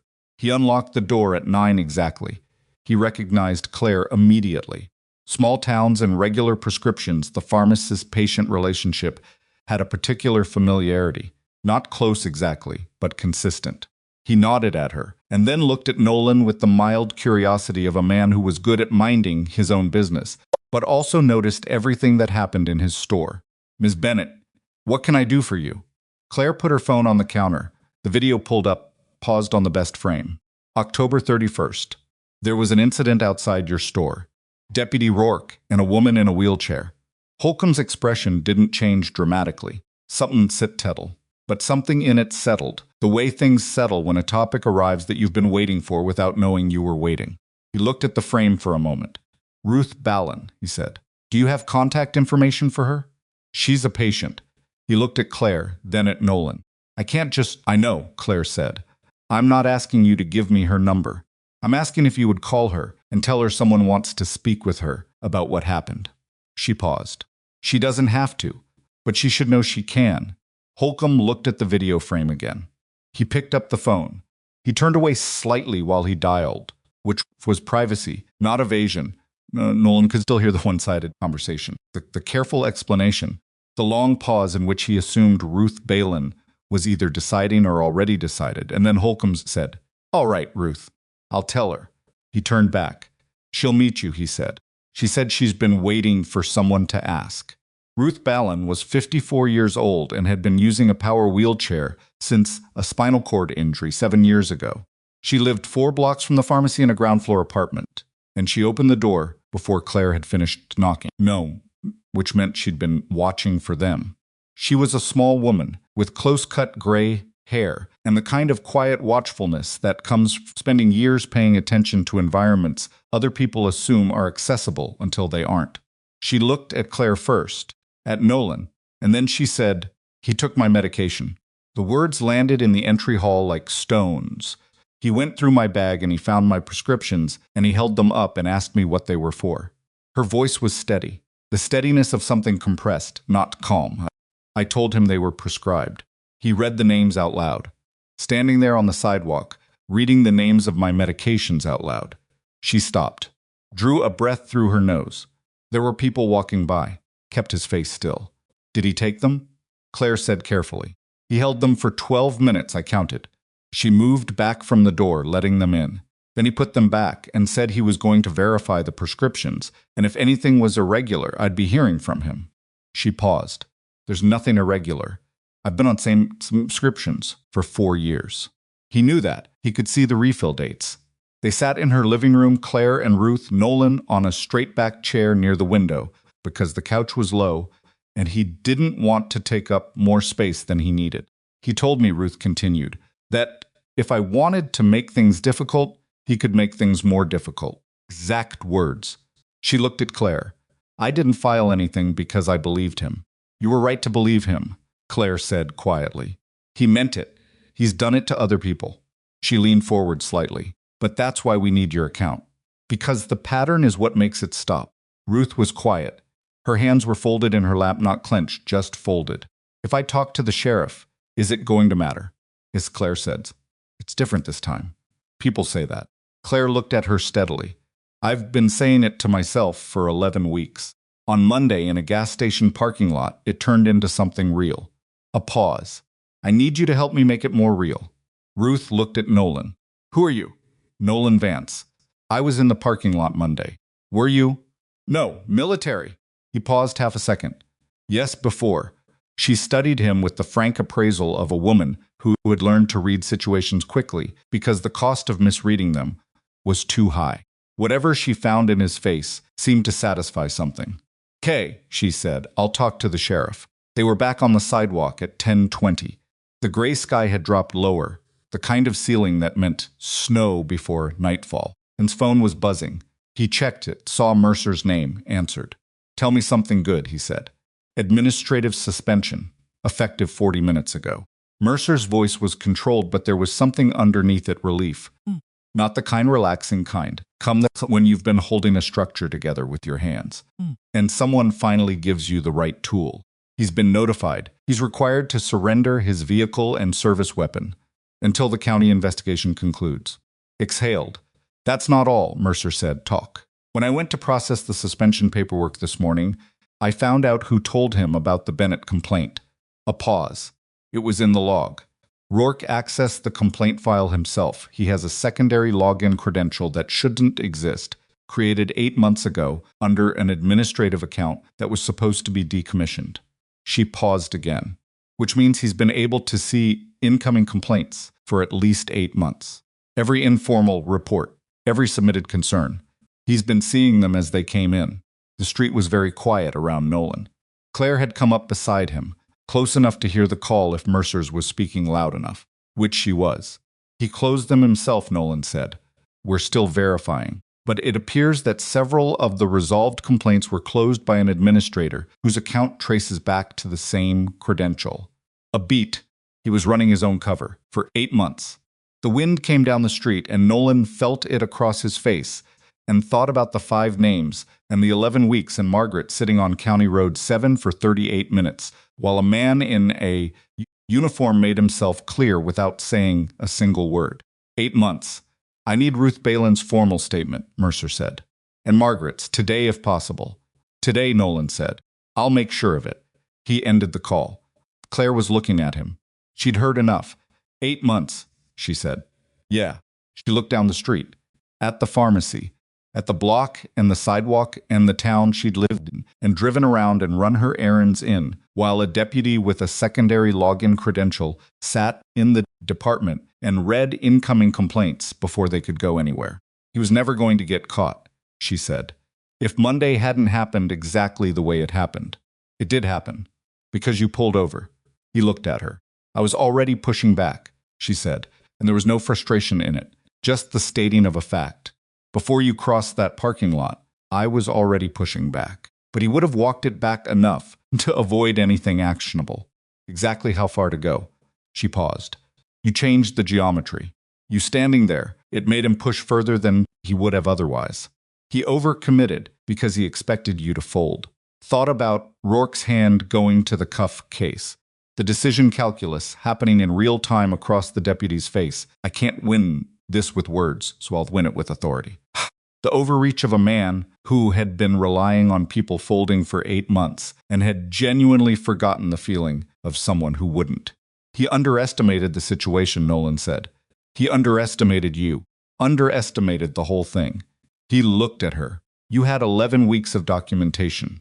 Ruth had counted the minutes. Margaret had stopped driving at night. All of that existed before I walked across that lot. He paused. Was just standing in a place where he couldn't pretend it wasn't happening. She looked at him for a long moment. The wind moved her hair across her forehead, and she pushed it back with one hand, a small, impatient gesture. We need to get Margaret and Ruth to Mercer today, she said. Ruth can drive. Margaret? I'll pick up Margaret. She doesn't know you. She agreed to meet Mercer if I was there. I'll call her. He looked at the sky, the lowering ceiling, the coming snow. We should move before the weather does. Claire pulled out her phone. He pulled out his... They stood on the sidewalk outside Holcomb's pharmacy in the November cold, 2 people, making calls in opposite directions, and neither of them said anything about the particular texture of the moment, the way something that had been a long, slow private struggle had become in the space of 4 days something with weight and velocity and other people's voices in it. The first snowflakes came down at 10:38. Small and dry and purposeful, the kind that don't hesitate, was already walking to his truck. Margaret O.C. came to the door when he knocked, peered at him through the glass panel beside this stranger in the work jacket, grease-stained at the cuffs, who had spoken to her on the phone the day before, and said, I'll be there, and was now, in fact, there. She opened the door. She was small and upright, with the bearing of someone who had done hard things without being by them. And she looked at him with dark, careful eyes that did their own assessment in about 3 seconds. You're Nolan, she said. Yes, ma'am. She studied him 1 more second. Then she picked up her purse from the already sitting there, already waiting, like she'd TB, and said, I watched him sit behind me for 38 minutes last night, and I didn't sleep a single hour after. She looked at Nolan with something that had moved past fear into the territory on the other side of it, where you're no longer afraid because you've decided the fear isn't useful anymore. Let's go. He held the door. She walked out. It's at 2:17 in the afternoon in a conference room in the Harlan County Sheriff's Office that smelled like old carpet and printer toner. Margaret O.C. sat across from him, a county investigator, and gave a formal statement that lasted 41 minutes and covered both vehicle stops in full, including the license plate she'd memorized from the patrol car on the night of October 19th, because she'd had the presence of mind to look. Ruth Balin gave her statement in the same room 90 minutes later. She had written down the names of her medications and the refill dates from memory before she came, and she set the list on the table at the start of the interview without being asked, which made the investigator stop and look at it, and then look at her with an expression that was specifically the expression of someone who understands they are talking to a person who has been preparing for this moment for a long time. Claire Bennett sat in the hallways outside the conference room and waited. Sat beside her. They didn't talk much. There wasn't much that needed saying. At some point, he went and found the coffee machine, which produced something that technically qualified as coffee. in the way that a parking ticket technically qualifies as mail, and he brought 2 cups back and set one on the armrest of her chair without asking. She drank it, without commenting on the quality, which he respected. At 4:45, Mercer came out of the conference room and stood in the hallway. She looked at both of them, and then she said something she probably didn't say often, in a tone she probably used even less. "Thank you," she said. "Not performed. Not official. Just true." Claire looked at her hands. "Is it enough?" Mercer nodded once. "It's enough." The hallway was very quiet. Outside, through the single window at the end of the corridor, the snow had been falling steadily for 3 hours, covering the parking lot and the county road and the cottonwood trees along the ridge and the flat stretch of Wyoming, between Cedar Hollow and everything else, covering it all in the same patient, indifferent white that didn't or care what had happened inside this building today and was going to come down regardless. Claire looked out at it. Nolan looked at her. There was something in her face that he hadn't seen before, or hadn't seen plainly, not relief exactly, not triumph, the specific expression of a person who has been holding something up alone for a very long time and has just felt another pair of hands take some of the weight. All of it. Just enough to notice the difference. She caught him looking. "What?" she said. "Nothing," he said. She looked back at the snow. After a moment, she said, "I'm buying dinner." "Argue." He thought about arguing on principle. Decided against it. "Okay," he said. The dinner was at May's, which was the only sit-down restaurant in Cedar Hollow that wasn't a bar with food on the side. It occupied a corner storefront on 2nd Street, with booths along both walls and a counter with 6 stools and a chalkboard menu that May herself updated every morning in handwriting that had gotten progressively less legible over 22 years of doing it. The food was good in the specific way that food is good when the person making it has been making the same things for a long time and stopped worrying about impressing anyone. Jeed. Claire ordered the chicken and rice soup and a grilled cheese, which she did without looking at the menu. Ordered the same thing she ordered because he didn't care enough to make a different decision, and the soup looked good from the next table. Sadie had texted at 5:15 am at Josie's. Her mom said, "Okay, I'll be home by 7. He'd replied with a thumbs up. It was the least parenting he'd done in months, and he felt mildly guilty about it. They ate mostly in silence for the first several minutes. It was not uncomfortable silence. It was the silence of 2 people who had spent an emotionally exhausting day in fluorescent-lit hallways and were grateful for warm food and the absence of anything they had to process out loud. The restaurant was half full. Nobody looked at them with particular interest. In Cedar Hollow, 2 people eating soup at May's was not an event. Margaret looked smaller, coming out of that room, Claire said. Up. Not weak, she clarified quickly. Just smaller. Like she'd been carrying something big and she set it down, but her body hadn't adjusted yet, not holding it. She turned her spoon in the soup. "I know that feeling. When did you first know something was wrong with him?" She thought about it. September 28th. The parking situation at the community center. She said the date with the ease of someone who had written it down enough times that it had become its own fixed point. But I'd heard things before that. People in the circles I move in. Disabled community is small. Everybody knows somebody who's had a bad interaction. You swap stories, you try to figure out if it's pattern or coincidence. She paused. Was pattern. I just needed to prove it. You almost did. Almost isn't the same as actually. No, he agreed. 11 weeks of documentation with no institutional support is not nothing. She looked at him with the slight tilt of her head. Are you trying to make me feel better about how long it took? I'm trying to be accurate. She ate a spoonful of soup. Your accuracy sounds a lot like encouragement. Take it, however it's useful. The corner of her mouth moved. She went back to the soup. He watched the room out of habit. The couple, in the far booth. The man at the counter, reading something on his phone. The waitress refilling coffee near the door. Clean sightlines. Nothing wrong. He'd been doing that since he was 24 years old, and he had stopped consciously cataloging it sometime around year 3 in Cedar Hollow. But the data still came in. He just filed it without looking at it most of the time. Can I ask you something? Claire said. Sure. Your daughter's mother. She said it carefully, not as a pry but as a navigation, checking the terrain before stepping. You don't have to answer, Leah. He said the name the way he always said it when someone asked straight. No decoration. She died 5 years ago. Aneurysm. She was 33. He paused. Sadie was 3. I'm sorry, thank you. Did you? She stopped. Reconsidered. Were you in when it happened?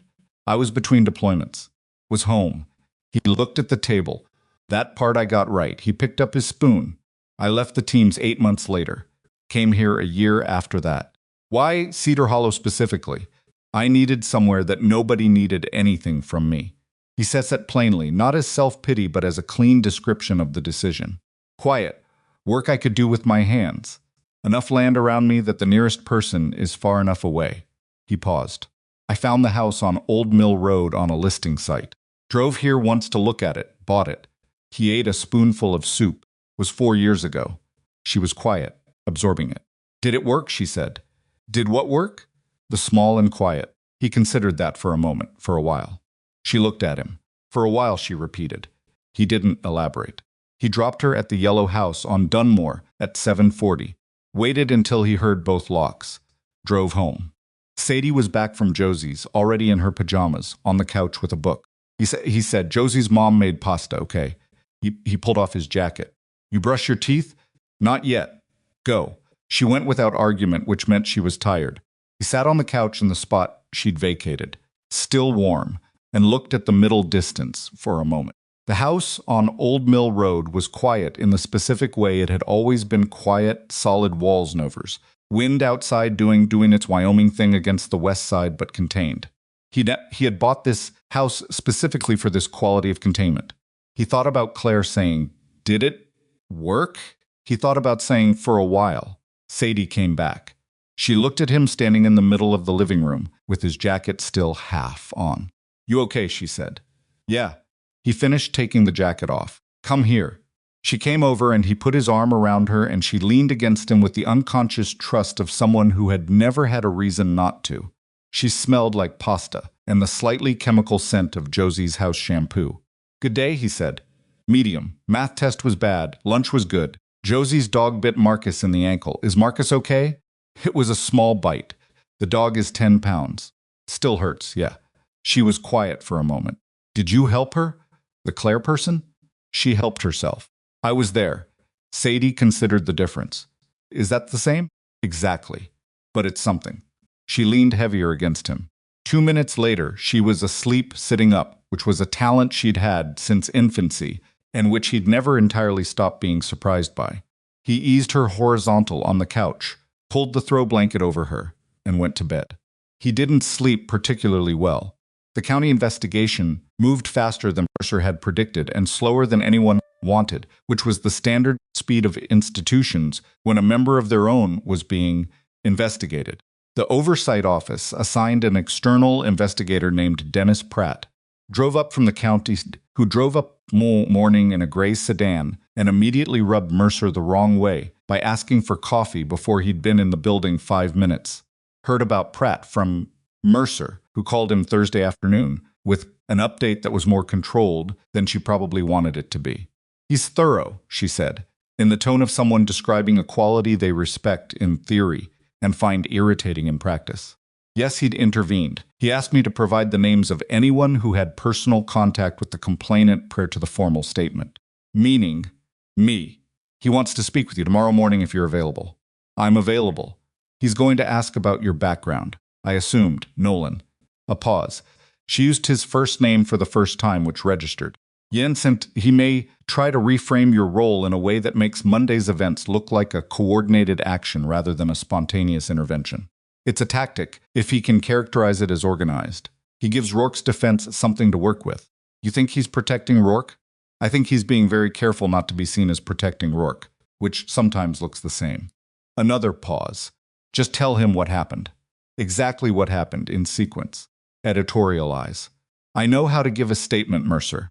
I know you do. I'm telling you because Pratt doesn't know you do, and he's going to come in expecting to run the interview. Was quiet for a moment. What's his read on the case? He said. He's treating it seriously. The secondary credential alone is significant. That's not a policy violation. That's potential criminal. Falsifying reports to conceal evidence of your own misconduct is a different category than an officer behaving badly in a parking lot. She paused. He's going to go hard on Rourke. I just want to make sure nobody gives him a reason to go hard on anything else in the process. Understood. He ended the call, went back to the Henderson snowblower, and spent 45 minutes replacing the belt in a silence he used to organize what he was going to say to Pratt, and in what order. Dennis Pratt was 51 years old and had the build of a man who had once been fit and had made a reasonable accommodation to the years since. He wore a blazer over a button-down and carried a yellow legal pad, which Nolan noted as either a deliberate affectation or a genuine preference for analog record-keeping. He had sharp eyes that moved around the conference room once, when Nolan came in, cataloging the same way Nolan did, which meant he was paying attention and had probably been in a lot of rooms like this one. They sat across from each other with a coffee Pratt had requested, and Nolan had declined between them. Mr. Vance Pratt opened the legal pad, clicked a pen. You were at the Sunridge Gas and Go on the evening of November 11th. You intervened in a law enforcement interaction. I approached a situation I observed in a public parking lot. Pratt looked at him over the legal pad. Did you initiate physical contact with Deputy Rourke? Did he initiate physical contact with you? He put his hand on my arm. I removed it. Pratt wrote something. How did you remove it? I stepped back and turned my body. He was precise about it. Contact. I created distance. That's an interesting choice of words. Created distance. Pratt set his pen down. Where did you learn to manage a physical confrontation that way? More specifically, SEAL teams. 11 years. Pratt picked the pen back up, wrote. And after the teams, I provided training to military and law enforcement, personnel in crisis response and de-escalation for 2 years. Then I left. Why did you leave? Personal reasons. Pratt looked at him. I'll need to be more specific than that for the record. My wife died. I had a 3-year-old daughter. I left. He said it the way he always said it, straight, in sequence, no decoration. That's specific. Pratt held his gaze for a moment. Something shifted in the investigator's expression, not softening exactly, but a recalibration. He wrote something. Your background, Pratt said, is relevant to this case because it affects how we characterize Monday's events. Specifically, whether a trained SEAL intervening in a law enforcement interaction constitutes a form of organized resistance to a lawful order. Wasn't a lawful order. Pratt looked up. Excuse me? The order to leave was not lawful. A law enforcement officer cannot compel a member of the public to leave a public area without cause. I had not committed a crime, was not suspected of one, and was not impeding an actual investigation. He kept his voice level. Rourke's Batiti camera was off. The stated reason for Claire Bennett's vehicle being a problem was inaccurate. She was using the handicap ramp, not blocking it. And the action he took regarding her phone, we're still establishing the circumstances of her phone was under his front tire. I saw it. It's in the gas station camera footage. It's in multiple witness recordings. He paused. I understand what you're doing. I understand why you're doing it. I'm asking you to be precise about what you're suggesting, because what you're suggesting is that my military background makes my observation of those facts less credible, not more. The conference room was very quiet. Pratt looked at his legal pad. That's not what I'm suggesting, he said. Then what are you suggesting? A pause. Pratt clicked his pen, twice a habit, not a signal. I'm trying to establish whether your presence in that parking lot was coincidental. I was buying milk. You can verify that with the Sunridge Gas and Go register, I bought 2% 1 gallon paid cash at approximately 7:55 p. 15 minutes after I left the parking lot. He paused. I pulled over because a woman was being treated badly, and I couldn't watch that and drive away. I didn't know who she was. I didn't know about her complaint file. I didn't know what Rourke had done before. Another pause. I just knew what I could see in front of me. Pratt set the pen down, looked at him for a long moment. You understand, Pratt said, that your statement and Ms. Bennett's together constitute the primary witness accounts against a 9-year department veteran. Rourke's attorney is going to argue coordination. Rourke's attorney should have to explain the secondary login credential, Nolan said. And the amended report filed 6 hours after the initial complaint was submitted. Margaret Ossie, stop on County Road 7. He paused. Those things don't require me to have coordinated anything. They require Rourke to have done what he did. The pen clicked. Walk me through Monday, Pratt said. finally, from the beginning, walked him through it, exactly as it happened, in sequence.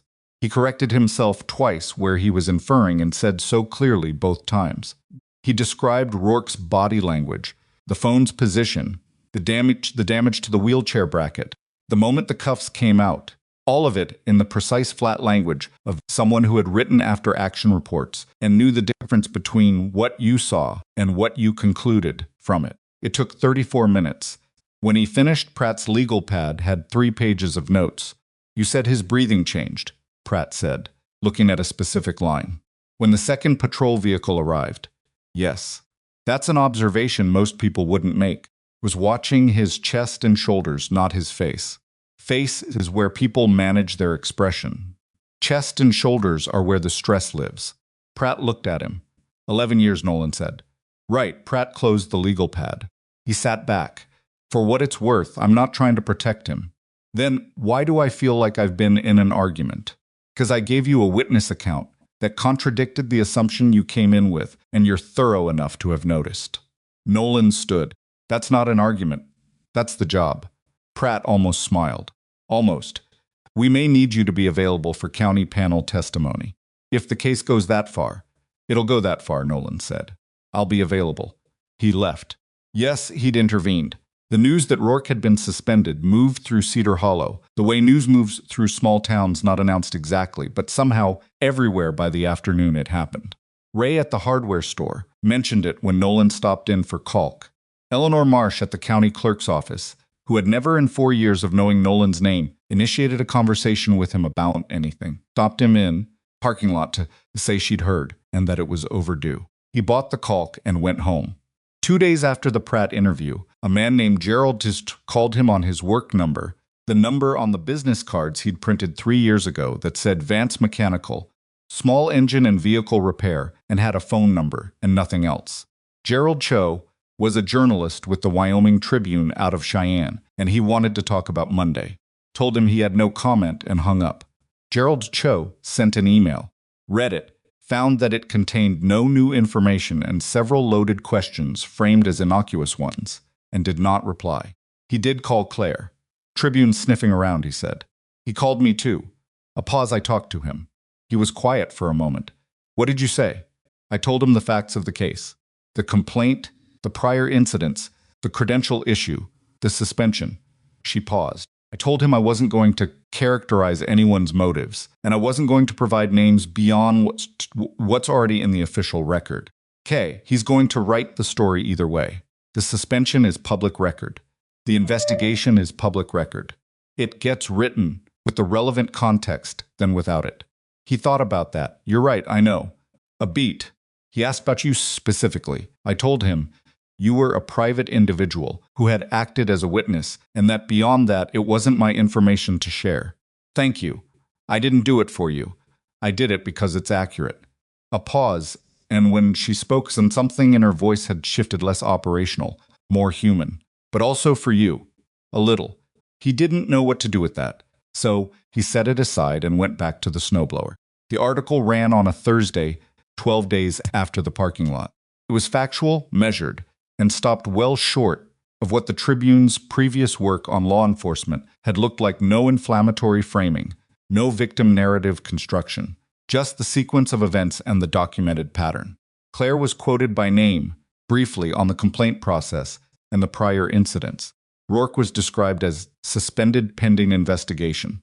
Yes, as he'd redated, issue was referenced, but the full technical detail was held pending the investigation's conclusion. Name was not in the article. He read it once at the workbench over coffee and set the phone face down. 3 things happened in the week after the article. No. Margaret Ossie called Claire to tell her she'd driven to the grocery store on a Tuesday evening after dark for the first time since October. She didn't say anything else about it. She didn't need to.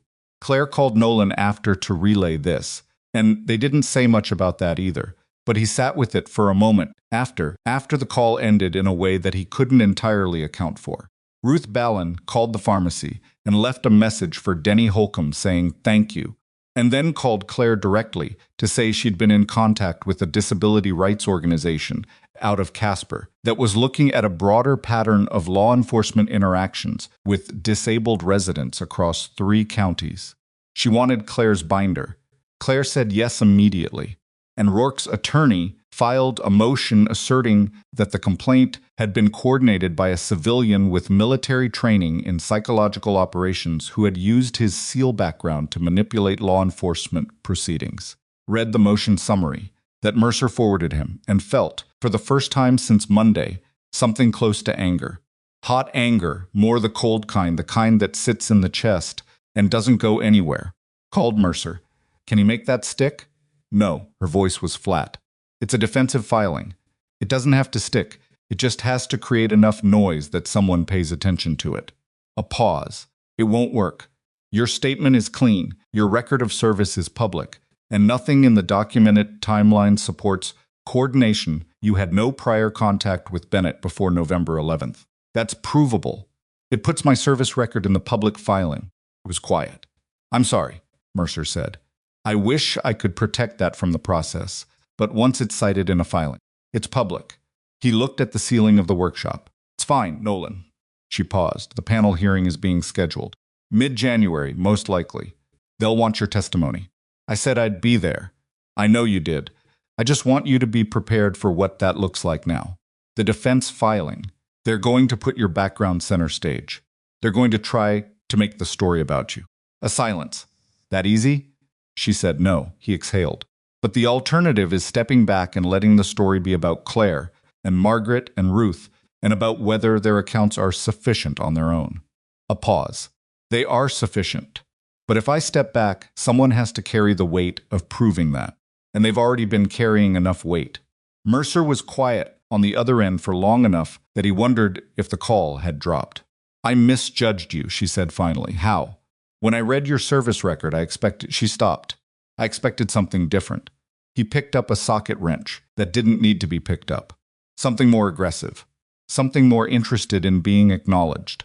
He turned the wrench in his hand. That left me around the same time. A lot of things left me. What kept you going? He thought about Sadie on the couch, asleep sitting up. About the house on Old Mill Road he'd bought from a listing site without visiting. About the specific, deliberate smallness of the life he'd built and the 4 years he'd spent being careful not to make it bigger. I'm working on that question, he said. He went to Claire's 3 times in the 2 weeks after the article. The first time was practical. She'd had a question about the county panel process that Mercer had directed to him, and they went through it at the kitchen table the same way they'd gone through the binder.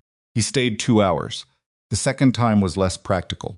He'd been driving back from a call out on the county road, a ranch family whose generator had seized in the first real cold snap, and it was 9 in the evening, and he was on Route 9, and he took the turn into Cedar Hollow instead of the Old Mill Road turn. And then he was on Dunmore Street, and her light was on, and he knocked on the door. She opened it and looked at him. Generator call, he said. Henderson's out on 47. Okay, I was in the area. She looked at him for a moment. The Hendersons live 30 minutes from here. I took the long way. She moved back from the door. I'll make coffee, she said. He came in. She closed the door behind him. The binder was gone from the kitchen table, replaced by a laptop and a notepad covered in handwriting, something she was working on. He didn't ask what. She made coffee, and they sat across from each other, and the conversation moved the way it moved now, not carefully, not managed, with the ease of 2 people who had spent enough time in each other's presence that the silences didn't require explanation. She told him about the disability rights organization in Casper, how their scope was bigger than she'd expected, how they were finding similar patterns in 2 other counties, how the Ruth Balin complaint might become part of something larger. He told her that Sadie had failed the math test, then retaken it and gotten a B-, and that this had been received in the Vance household with a level of celebration that was probably disproportionate. She worked hard for it, Claire said. 3 nights. It's proportionate. She held the coffee mug in both hands. She's a good kid. She's relentless. That's the same thing. She paused. Does she know any of this is still going on? The investigation, the panel? I've told her the outline. Not the specifics. What did she say? He thought about it. She said that if it went to a panel, she wanted to come. Claire blinked. To testify, just to be there. He paused. I told her she couldn't miss school. She pointed out that the panel is in January and her school has a winter break. He picked up his mug. She's made a reasonable argument. Claire was quiet for a moment, looking at the table. When she looked up, her expression had the quality it sometimes got the inventory look, the one that was taking stock of something it hadn't quite finished categorizing. I want to meet her, she said. Properly. Not through truck glass. She wants to meet you too. She's been very restrained about it. She's 8. She's my kid. She knows when not to push. Claire smiled. It happened quickly, and he caught it before it went real, unguarded. Nothing performed about it. Bring her, Claire said. Whenever. The third time he came to Dunmore Street, Sadie was with him. It had been 3 weeks since the parking lot. The snow was a consistent feature now. Light accumulation every few days. The county road salt-stained, and the sidewalks intermittently cleared, depending on which block you were on. The F-250 and Frankie up in front of the yellow house, and Sadie got out before he finished parking, which was her standard procedure regardless of destination. Claire was already on the porch. She'd seen the truck from inside, had come out with a jacket half on and a mug in her hand that she set on the porch railing when they came up. Sadie stopped at the bottom of the ramp and looked at Claire. Claire looked at Sadie. I'm Sadie, Sadie said. I know. I'm Claire. I know. Sadie looked at the ramp. Did my dad build this? My brother. It's a good ramp, I know, Claire said. He measured everything 3 times. Sadie absorbed this. Then she looked up at Claire with the direct, undecorated expression she used when she was asking something she actually wanted to know. Were you scared on Monday? When the cop was being mean, started to say something. Claire held up one hand, not dismissive. Just let me. She looked at Sadie. Yes, I was scared and also angry at the same time. What did that feel like? Like wanting to shout and also wanting to be very small and invisible at the same time. She paused. Neither of those is a bad feeling to have. It just means something wrong is happening and your body knows it. Sadie nodded slowly. Processing. What did you do? I held on to the armrest of my chair, and I said exactly what was true, as clearly as I could. She looked at Sadie. You can be scared and still do the right thing. They're not opposite. Sadie was quiet for a moment. Then she looked at Nolan. Did you know that? Yeah, he said. Did you feel it? Monday? He thought about the frost-cracked asphalt and the flat Wyoming wind, and the moment he opened the truck door knowing full well what he was walking toward. He said Sadie looked between them. Some interior calculation was happening behind her dark eyes that he couldn't quite follow. And then it completed, and she looked satisfied in the specific way she looked satisfied when something she'd been working out finally resolved. Okay, she said. She turned back to Claire. Can I see inside? Dad said you have a lot of books. Claire looked at Nolan. I mentioned the bookshelves, he said. You mentioned my bookshelves to your 8-year-old. She likes books. I thought it was relevant. Claire looked at Sadie. You can see the books. She moved back to hold the door, and Sadie came up the ramp quickly, not thinking about it, just going where she was going, and disappeared inside without ceremony. Nolan came up after. Claire watched him cross the porch. You mentioned my bookshelves, she said again. I was running out of things to say. She kept asking questions. About me specifically? About the situation, he said. Then, because she was clearly going to just wait. Yes. You specifically. She held the door. He came in. The house smelled like coffee, and something baking she'd mentioned once. She stress-baked, which he'd filed and not commented on. From the living room, he could already hear Sadie making small, impressed sounds in front of the bookshelf. She's going to ask to borrow something, he said. Good, Claire said, and closed the door behind him.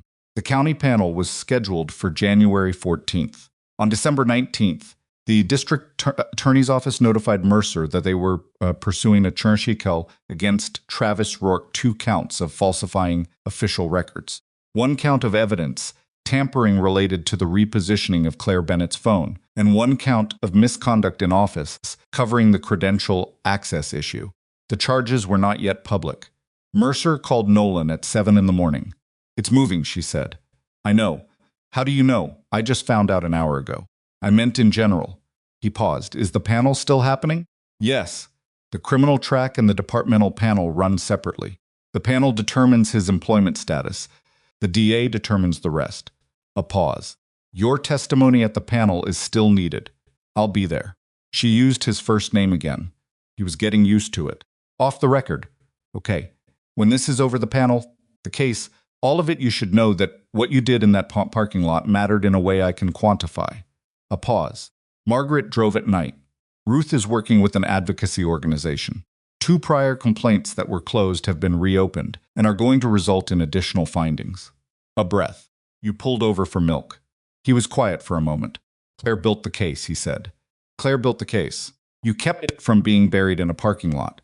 He looked out the workshop window at the December sky, the specific Wyoming winter blue that was cold and clear and offered no commentary on anything. It shouldn't have needed me, he said. No, she agreed. It shouldn't have. A pause. But it did, and you were there. He ended the call, stood in the workshop in the cold morning quiet. On the parched shelf, Claire's cracked phone in its blue case had been moved 3 weeks ago. Mercer had it now, in evidence. In its place, Sadie had left a library book she'd borrowed from Claire's shelf and then couldn't finish in one sitting, and had asked if she could borrow it. Sadie had put it there. She hadn't mentioned it. The book was a novel, something with a blue spine. He didn't read the title.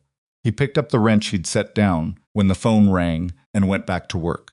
Outside, Cedar Hollow was doing its winter thing, slow and cold, and going about its business, and somewhere on Dunmore Street, in a yellow house with a well-built ramp and too many books and a cork board with a mountain postcard on it, someone was probably already awake and working, building the next thing. He knew that the way he knew most things about that house now, without quite deciding to. The book was still on the shelf when January came. Sadie had borrowed 2 more, by then a collection of short stories she'd carried home in her backpack on the second visit, and a thin novel about a girl who trains horses in Montana that she'd finished in 4 days and returned with a handwritten note tucked inside the front cover that said, "This was really good. The ending made me cry a little, but in a good way, says Sadie V." Claire had put the note back inside the cover and said nothing about it to Nolan, but he'd noticed it was there the next time he came over, visible through the page, and he didn't say anything either.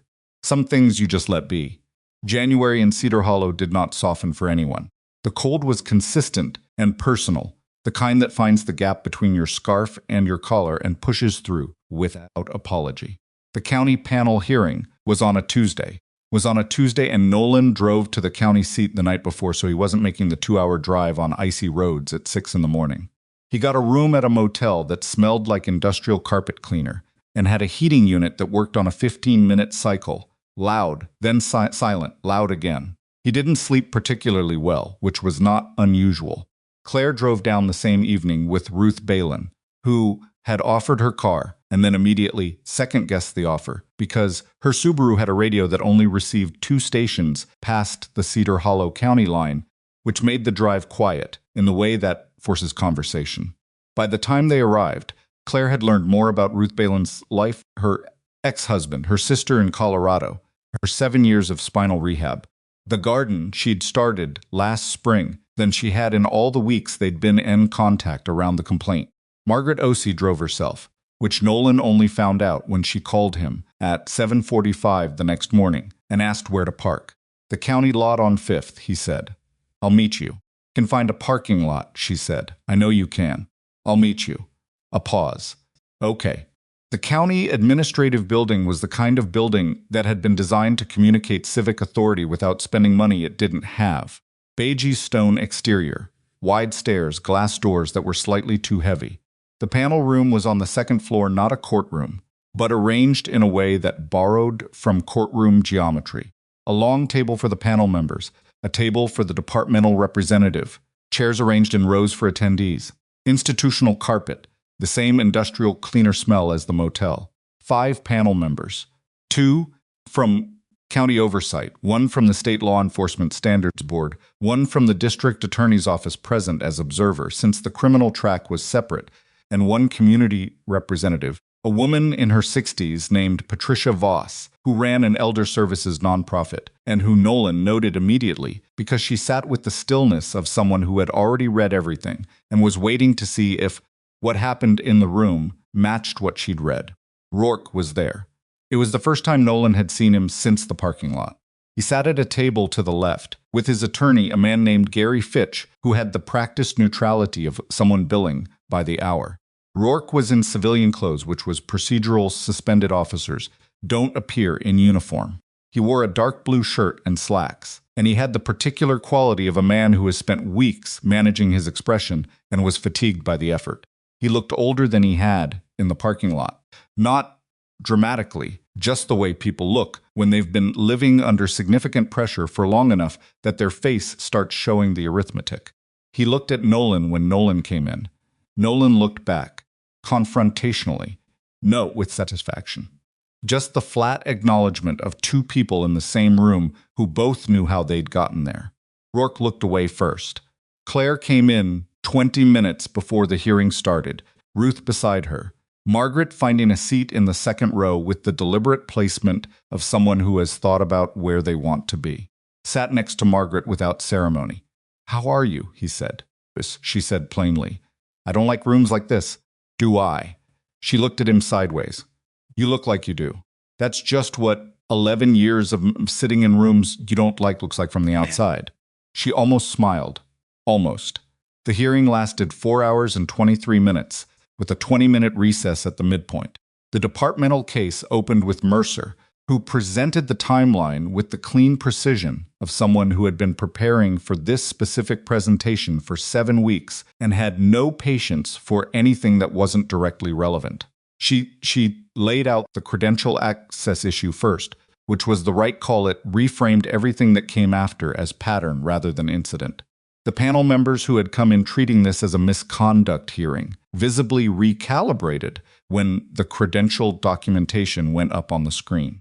This was not an officer who had made bad calls. This was an officer who had been systematically concealing the evidence of his bad calls.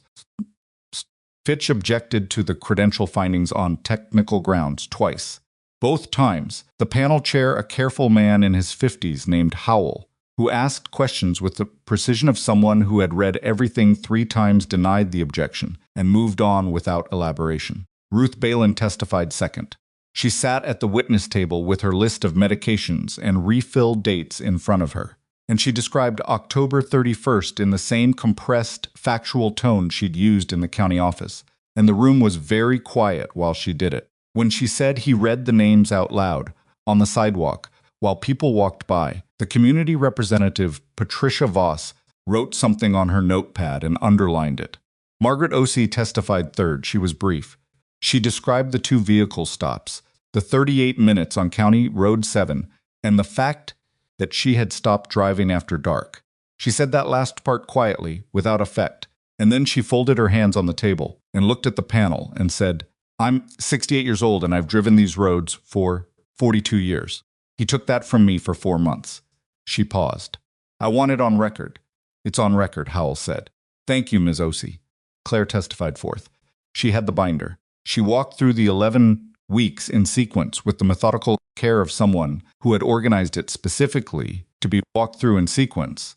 And every time Fitch tried to suggest that her documentation process indicated premeditation rather than legitimate complaint building, she answered him with the flat patience of a woman who had spent 11 weeks being dismissed and had run out of tolerance for it. "You began documenting Deputy Rourke's interactions before you had any personal grievance with him," Fitch said. "It wasn't a question. I had a personal interaction with him on September 28th, Claire said.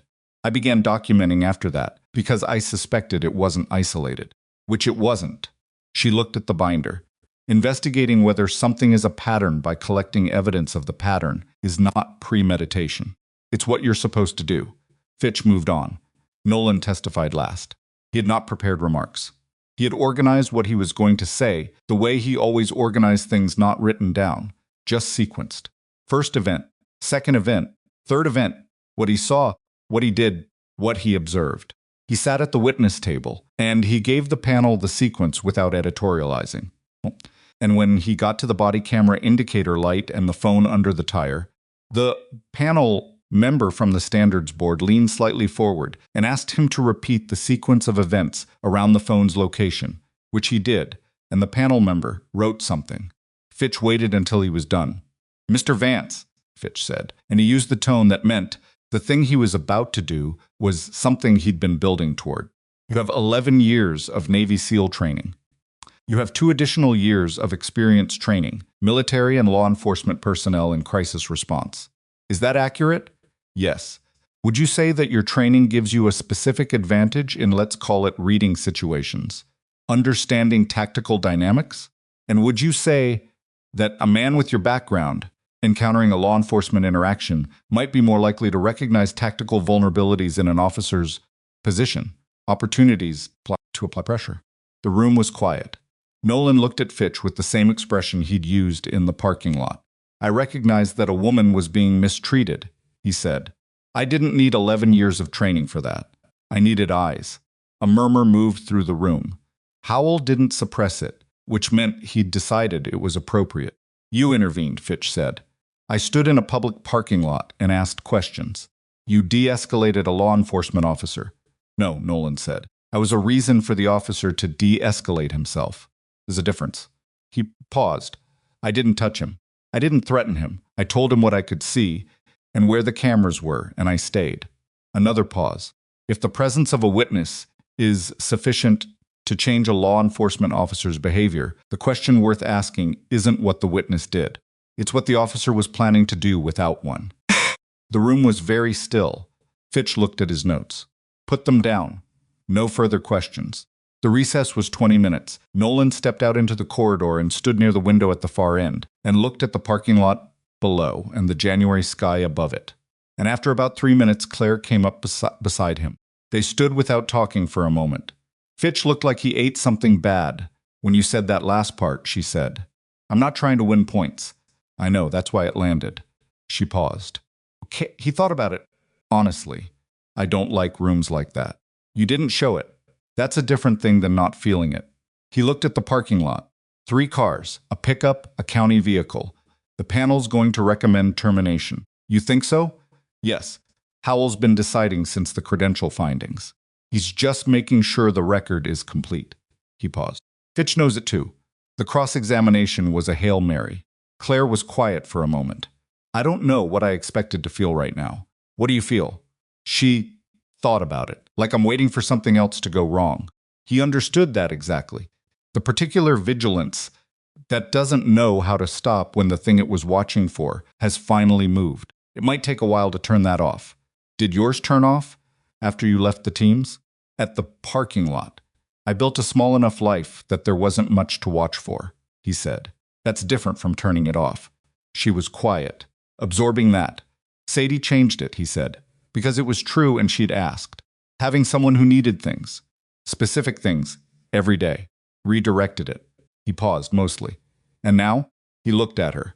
She was looking out the window at the parking lot, not at him, but he understood that the question was aimed directly at him and that she'd aimed it that way on purpose, giving him the room to not answer if he didn't want to. Things are bigger than they were, he said. She didn't say anything. That's not a complaint, he said. She looked at him then. That inventory looked the one learned to just let happen, because there was no way to rush it and no point trying. Good, she said. They went back in when the recess ended. The panel deliberated for 1 hour and 11 minutes. When they came back, Howell read the findings in the order they'd been established. The credential access constituted unauthorized use of departmental systems and intentional interference with the complaint process. The amended incident report filed on November 12th constituted falsification of official records, consistent with the criminal charges already filed separately. The pattern of conduct documented across the 6 incidents, including the September Bennett interaction and the 2 Margaret Osei stops, constituted a sustained and deliberate abuse of authority. Recommended disposition, permanent removal from law enforcement certification in the state of Wyoming. That last part was not a termination. It was a bar. Travis Rourke would not be able to serve as a law enforcement officer anywhere in the state, not just Harlan County. The room was quiet when Howell finished. Rourke's face did not crumble. It went through something more complicated, the specific expression of a man who had known this was coming and had spent weeks telling himself it wasn't, and now had to reconcile those 2 things in real time in a room full of people. His jaw tightened. His hands were flat on the table. At his attorney, And Fitch shook his head slightly, which meant there's no move here. He didn't look at Claire. He didn't look at Nolan. He looked at the table in front of him, and he stayed very still. Outside afterward, in the cold, flat light of a January afternoon, Margaret Osei buttoned her coat and looked at the sky for a moment, with the expression of someone taking inventory of something they hadn't fully believed would be real until right now. "That's done," she said. "Not a question." "That part is done," Nolan said. "The criminal case continues separately." "I know." She looked at him. "But this part, that's done." "Yes." She nodded. Something moved through her face that wasn't quite relief and wasn't quite satisfaction, but lived in the territory between them, the particular sensation of a weight that has been so constant you stop noticing it, and then it's gone. And yet your body doesn't know what to do with absence. She shook Nolan's hand with both of hers, held it for a moment. Then she went to her car. Ruth Balin hugged Claire on the sidewalk, which was not something either of them had done before, and it was slightly awkward and completely genuine, and neither of them said anything about it after. "I'll send you the contact at the advocacy organization," Ruth said. "Tonight," Claire said. Tonight. Ruth looked at Nolan. "Thank you. Just that. 2 words." She said them like they were the end of a sentence that had been very long. "You did the work," he said. "You made it possible to do the work." She paused. "Both of you." She looked between them. Together. She went to her car. Mercer came out of the building 20 minutes after, paneled to examine the procedural aftermath, and found Nolan and still on the sidewalk. The wind had come up, and Claire had her collar turned up, and Nolan's hands were in his pockets, and they were talking about something not the hearing, from the look of it. Something else. Something smaller. Mercer stood a few feet away until they noticed her. "You did good work," she told Claire. 11 weeks, Claire said. 11 weeks in one parking lot, Mercer said. She looked at Nolan. "I'm going to recommend to the County Oversight Board that the complaint intake process be restructured. Submissions reviewed by external oversight, not departmental staff. And body camera compliance becomes a condition of service, not a guideline." She paused. "It's not everything, but it's something." "It's a lot," Claire said. Mercer looked at Nolan. "The county investigator is recommending your testimony be submitted as part of the pattern documentation for the criminal case," she said. "You may be called as a witness." "Okay, you're not worried about that?" "I've been in worse rooms." She almost smiled. "I imagine you have." She looked between them, and whatever she saw confirmed something she'd apparently been thinking about for a while, because her expression did something brief and knowing, and she had the good sense not to say anything about it. "I'll be in touch." She went back inside. Claire looked at Nolan. "Hungry?" she said. "Yes. There's a decent place 2 blocks from here. I looked it up last night." "Of course you did. I like to know where I'm going." "I've noticed that about you." She started toward the sidewalk. He walked beside her, adjusting his pace without thinking about it, the way he'd adjusted the workshop entrance in his head 3 times before realizing he was doing it, and then actually doing it with 2 hours and a load of lumber one Saturday morning, widening the threshold 8 inches and regrading the gravel approach so it was level rather than sloped, and not mentioning it until she'd come by a week later and noticed it herself. He'd been about to say it was for better equipment access. She'd looked at him. He hadn't said it. She'd said thank you and gone inside, and he'd stood at the workbench for a moment with the particular disorientation of someone who has done a thing without rehearsing it and discovered the thing was correct. The criminal case against Travis Rourke resolved 5 months later, in June, in a proceeding that did not require Nolan's testimony after all, because Rourke's attorney negotiated a plea agreement in the 4th month, 2 counts of falsifying official records, guilty, and a count of misconduct in office, guilty. Evidence to intervene. The evidence tampering charge related to Claire's phone was reduced in exchange for cooperation with the broader investigation into the credential system, which turned out to have implications for a second, older case in a neighboring county that the DA had been trying to move on for 2 years. He received 42 months, with a recommendation for early review at 30. He was never going to work in law enforcement again. That part had been settled in January. Nolan. The sentencing summary on his phone in the workshop, a Thursday morning in June, with the garage door open for the first time since November, because the temperature had finally agreed to cooperate. The morning air came in off the ridge, and the workshop smelled like motor oil and fresh grass, and that specific warm metal scent that comes when the sun hits the equipment after a long, cold season. He texted Claire. Sentencing came down. 42 months. The reply came in 3 minutes, I know. Mercer called me. You okay? He thought about that question in the particular way he'd been thinking about things lately, not the performing analysis way, the way he'd thought about things for 4 years while keeping the world at a manageable size. The actual way. The way where you check in with yourself honestly and don't manage the answer before it arrives. He texted back. You? Yes, I think so. I'll know more when it stops feeling like waiting for the next thing. You've mentioned. Once. Twice. You said it the day of the panel and again in March. He looked at the phone. She tracked things like that. She tracked what people said and when, and she didn't bring it up to make a point, she just had it. The way she had page 12 of the binder memorized, and the date of every incident in the log, and the number of minutes of the October stop, and 38 for County Road 7, and Rourke's license plate that Margaret had recited in the panel room. From memory, because she'd looked at it for 38 minutes and had nowhere else to look, was a specific kind of intelligence, the kind that comes from paying attention, because you've learned that paying attention is the only reliable protection you have. He recognized it. He had a version of it himself, just pointed at different things. Are you coming Saturday? He texted. Saturday was Sadie's school's spring event, an outdoor thing, some combination of student presentations and a potluck that had been explained to him 3 times, and that he'd understood approximately 60% of each time. Sadie had invited Claire 2 weeks ago, in a manner that brooked no ambiguity. I told Sadie I'd be there, Claire replied. She sent a follow-up confirmation text. Yesterday. 3 sentences, very organized. He looked at the garage door, the morning light, the ridge in the distance going green, now after the months of brown and white.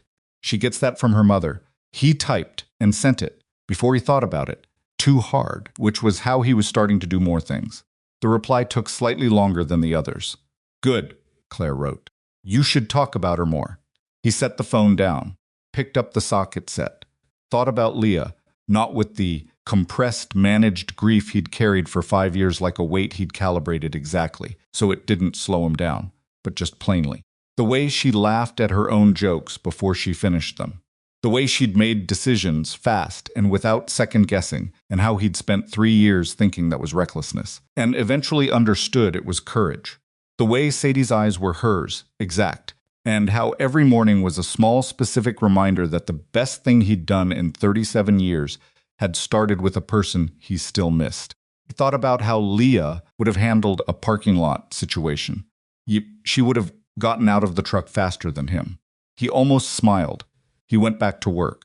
Saturdays was cold in the morning and warm by noon. The way Wyoming spring worked, no gradual transition, just a temperature argument that resolved itself by midday.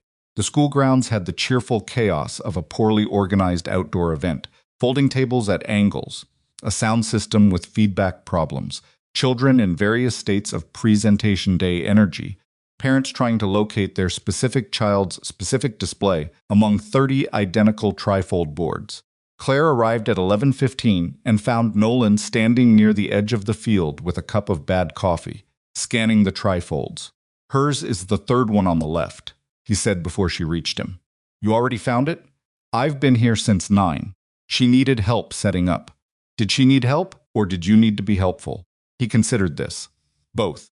She moved to beside him, and they walked toward the 3rd trifold on the left, which was Sadie's project on watershed management in the Bighorn Basin. She'd chosen it herself, which Nolan had found both impressive and mildly alarming, and she had spent 6 weeks on it with an attention to detail that he recognized as his, but also as her own particular version of it, fiercer than his and less patient. Sadie saw Claire from 20 feet away. The expression on her face was the expression of someone who has been hoping something would happen, and then it does, and the hope and the reality briefly collide in a way that's almost too much to manage. She contained it quickly, which was his kid, through and through, and by the time Claire reached the table she was composed, just pleased, the kind of pleased that a person shows when they've stopped performing everything and let a small, true thing be visible. You came, Sadie said. I told you I would, Claire said.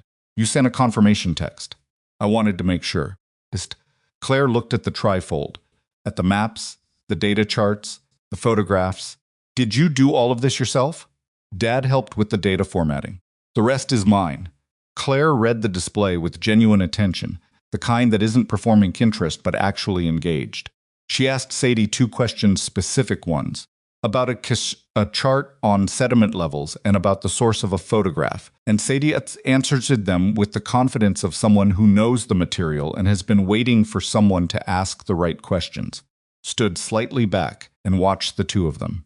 He had been watching the space that Claire occupied in his life for several months now, with the same careful attention he gave to things he was still figuring out how to hold, trying to name it too precisely, not trying to manage it into a shape that felt controllable, just letting it be what it was, which was more than he'd expected and different from what he'd been afraid of, and present in a way that the careful small life on Old Mill Road had specifically not been. He had rebuilt the small life after Leah, because he didn't know how to survive a bigger one. That had been true at the time. It had been a reasonable decision. Reasonable decisions made in the worst year of your life don't have an indefinite shelf life, and he had been using his past its expiration date for longer than he'd admitted. The parking lot had broken the seal on something. Not because he'd done anything heroic. He'd stood in an asphalt lot in the Wyoming winter and asked questions and refused to move. That was the whole of it. But it had required him to show up as Nolan Vance, 11 years and the training and the grief and the grease on his knuckles and the 8-year-old in the truck, the full unmanaged version of himself in a situation where all of that mattered, and he had not been destroyed by it. He had in fact been fine. Sadie was showing Claire something on her phone, additional photographs from her field research, he thought. Claire was leaning slightly forward to see the screen, and Sadie was explaining something with the energetic specificity of a kid who has found an audience that's actually listening. He drank the bad coffee. The spring morning did its thing around him. In April, Claire had accepted a role as a community advocate with the Disability Services Coalition that was building out of the Rourke case, not full-time, not salaried yet, but real work. The kind that had a function and a direction and needed her specific combination of documentation skill and personal experience and the absolute refusal to be managed that she'd been exercising against worse odds than a nonprofit board for most of her adult life. She'd told him on a Thursday evening in the kitchen of the Yellow House. Advocacy work, he said. Don't say it like that. Like what? Like you're trying to figure out whether to warn me it's going to be hard. I wasn't going to. You had that face. I don't have a face. Everyone has a face, Nolan. She turned her coffee mug in her hands. It's going to be hard. I've been doing hard things alone for 4 years. At least this one has a budget and other people in the room. It's a good decision, he said. I know it is. I wasn't hedging. That's why I said I know. I said I know. She paused. The Casper organization wants to use the binder as a training document for how to build a complaint case without institutional support. She was quiet for a moment. Margaret and Ruth both said yes, good. It feels strange. That something I built out of necessity is going to be useful to someone else. Most useful things come from necessity. She looked at the table. It started because I was angry. Yeah. And scared. Yeah. And I didn't know if any of it would do anything. He paused, and it did. She was quiet. You said something to Sadie, he said, on the porch. About being scared and doing the right thing anyway. She asked. I know, he paused. She's quoted it twice since. Claire looked up. Once to her friend Marcus about the math test, he said, and once to me about a different thing. He paused. I didn't tell her to. She just carried it. Claire held his eyes for a moment. Kids do that, she said softly. They take the things that are true and they just carry them. Yeah, he said. They sat in the kitchen for a while after that, and the conversation moved to other things, smaller things. The calendar, and the Advocacy Coalition's first meeting, and a problem with Nolan's truck transmission that he was pretending was less serious than it was, and the snow in the forecast for the weekend. And at some point, the evening had become late in the comfortable way that evenings become late when you stop noticing the time. No, because the company doesn't require you to manage it. When he left, he stood at the door for a moment. The ramp, he said. The approach from the street. The frost heaves pushed one section up about half an inch. It'll get worse in spring freeze-thaw. She looked at him. I can fix it Saturday, he said, if you want. She didn't ask if he was sure, or tell him he didn't have to, or any of the things people say when they're deciding whether to let someone help them without losing something in the transaction. Saturday, she said, before the school thing. Early, he said. I'm always up early, I know, he said. He went home through the quiet Cedar Hollow streets, past the dark storefronts and the courthouse, with its flag going stiff in the April wind, and the Sunridge Gas and Go on Route 9, with its single working pump and its blinking camera light. And he drove Old Mill Road the last stretch with the windows down a crack, because the air had finally started to get something other than cold. He was not the same size he'd been in November. The life on Old Mill Road was not the same shape. He had not decided this. It had happened, the way things happen, when you stop being quite so careful about keeping them out. He was not sure what to do with all of it. He was, for the first time in 4 years, willing to figure it out. That spring evening, months later, Nolan Vance stood at the edge of his workshop and watched Sadie and Claire in the yard, Sadie demonstrating something with a stick that appeared to be a reenactment of something she'd seen in a nature documentary, and Claire watching her with the full, unhurried attention she gave to things she found genuinely interesting, which was how she gave attention to most things. The warm light of a Wyoming spring evening stretched long across the hills and the workshop roof and the repaired ramp, and all the ordinary evidence of a life that had been rebuilt, not from scratch, but from what was still good. He had stopped Rourke from taking something from Claire in a parking lot, but what Claire had given back to him was nothing he'd known he was missing, or nothing he'd been willing to admit he'd surrendered until it was already quietly being returned. He went inside. He had a permission slip to sign. The kitchen table needed clearing. The coffee maker needed water. Sadie would be in from the yard in 6 minutes, muddy-handed and full of commentary, and Claire would come in behind her and set her jacket on the back of the chair she'd started to think of as hers, and the evening would be ordinary and loud and slightly imperfect and completely real. He filled the coffee maker. He got the permission slip. He signed it with a blue pen in the bottom right corner. He put it on the counter where Sadie would find it in the morning. Outside, the laughter continued. He stood in the kitchen and listened to it, and he did not analyze it, and he did not manage it, and he did not make it smaller so it would hurt less if it went away. He just let it be large. The most dangerous thing a person can do is stay when everyone else is walking away, and the bravest thing is learning, after a long time of keeping yourself small, to take up space again.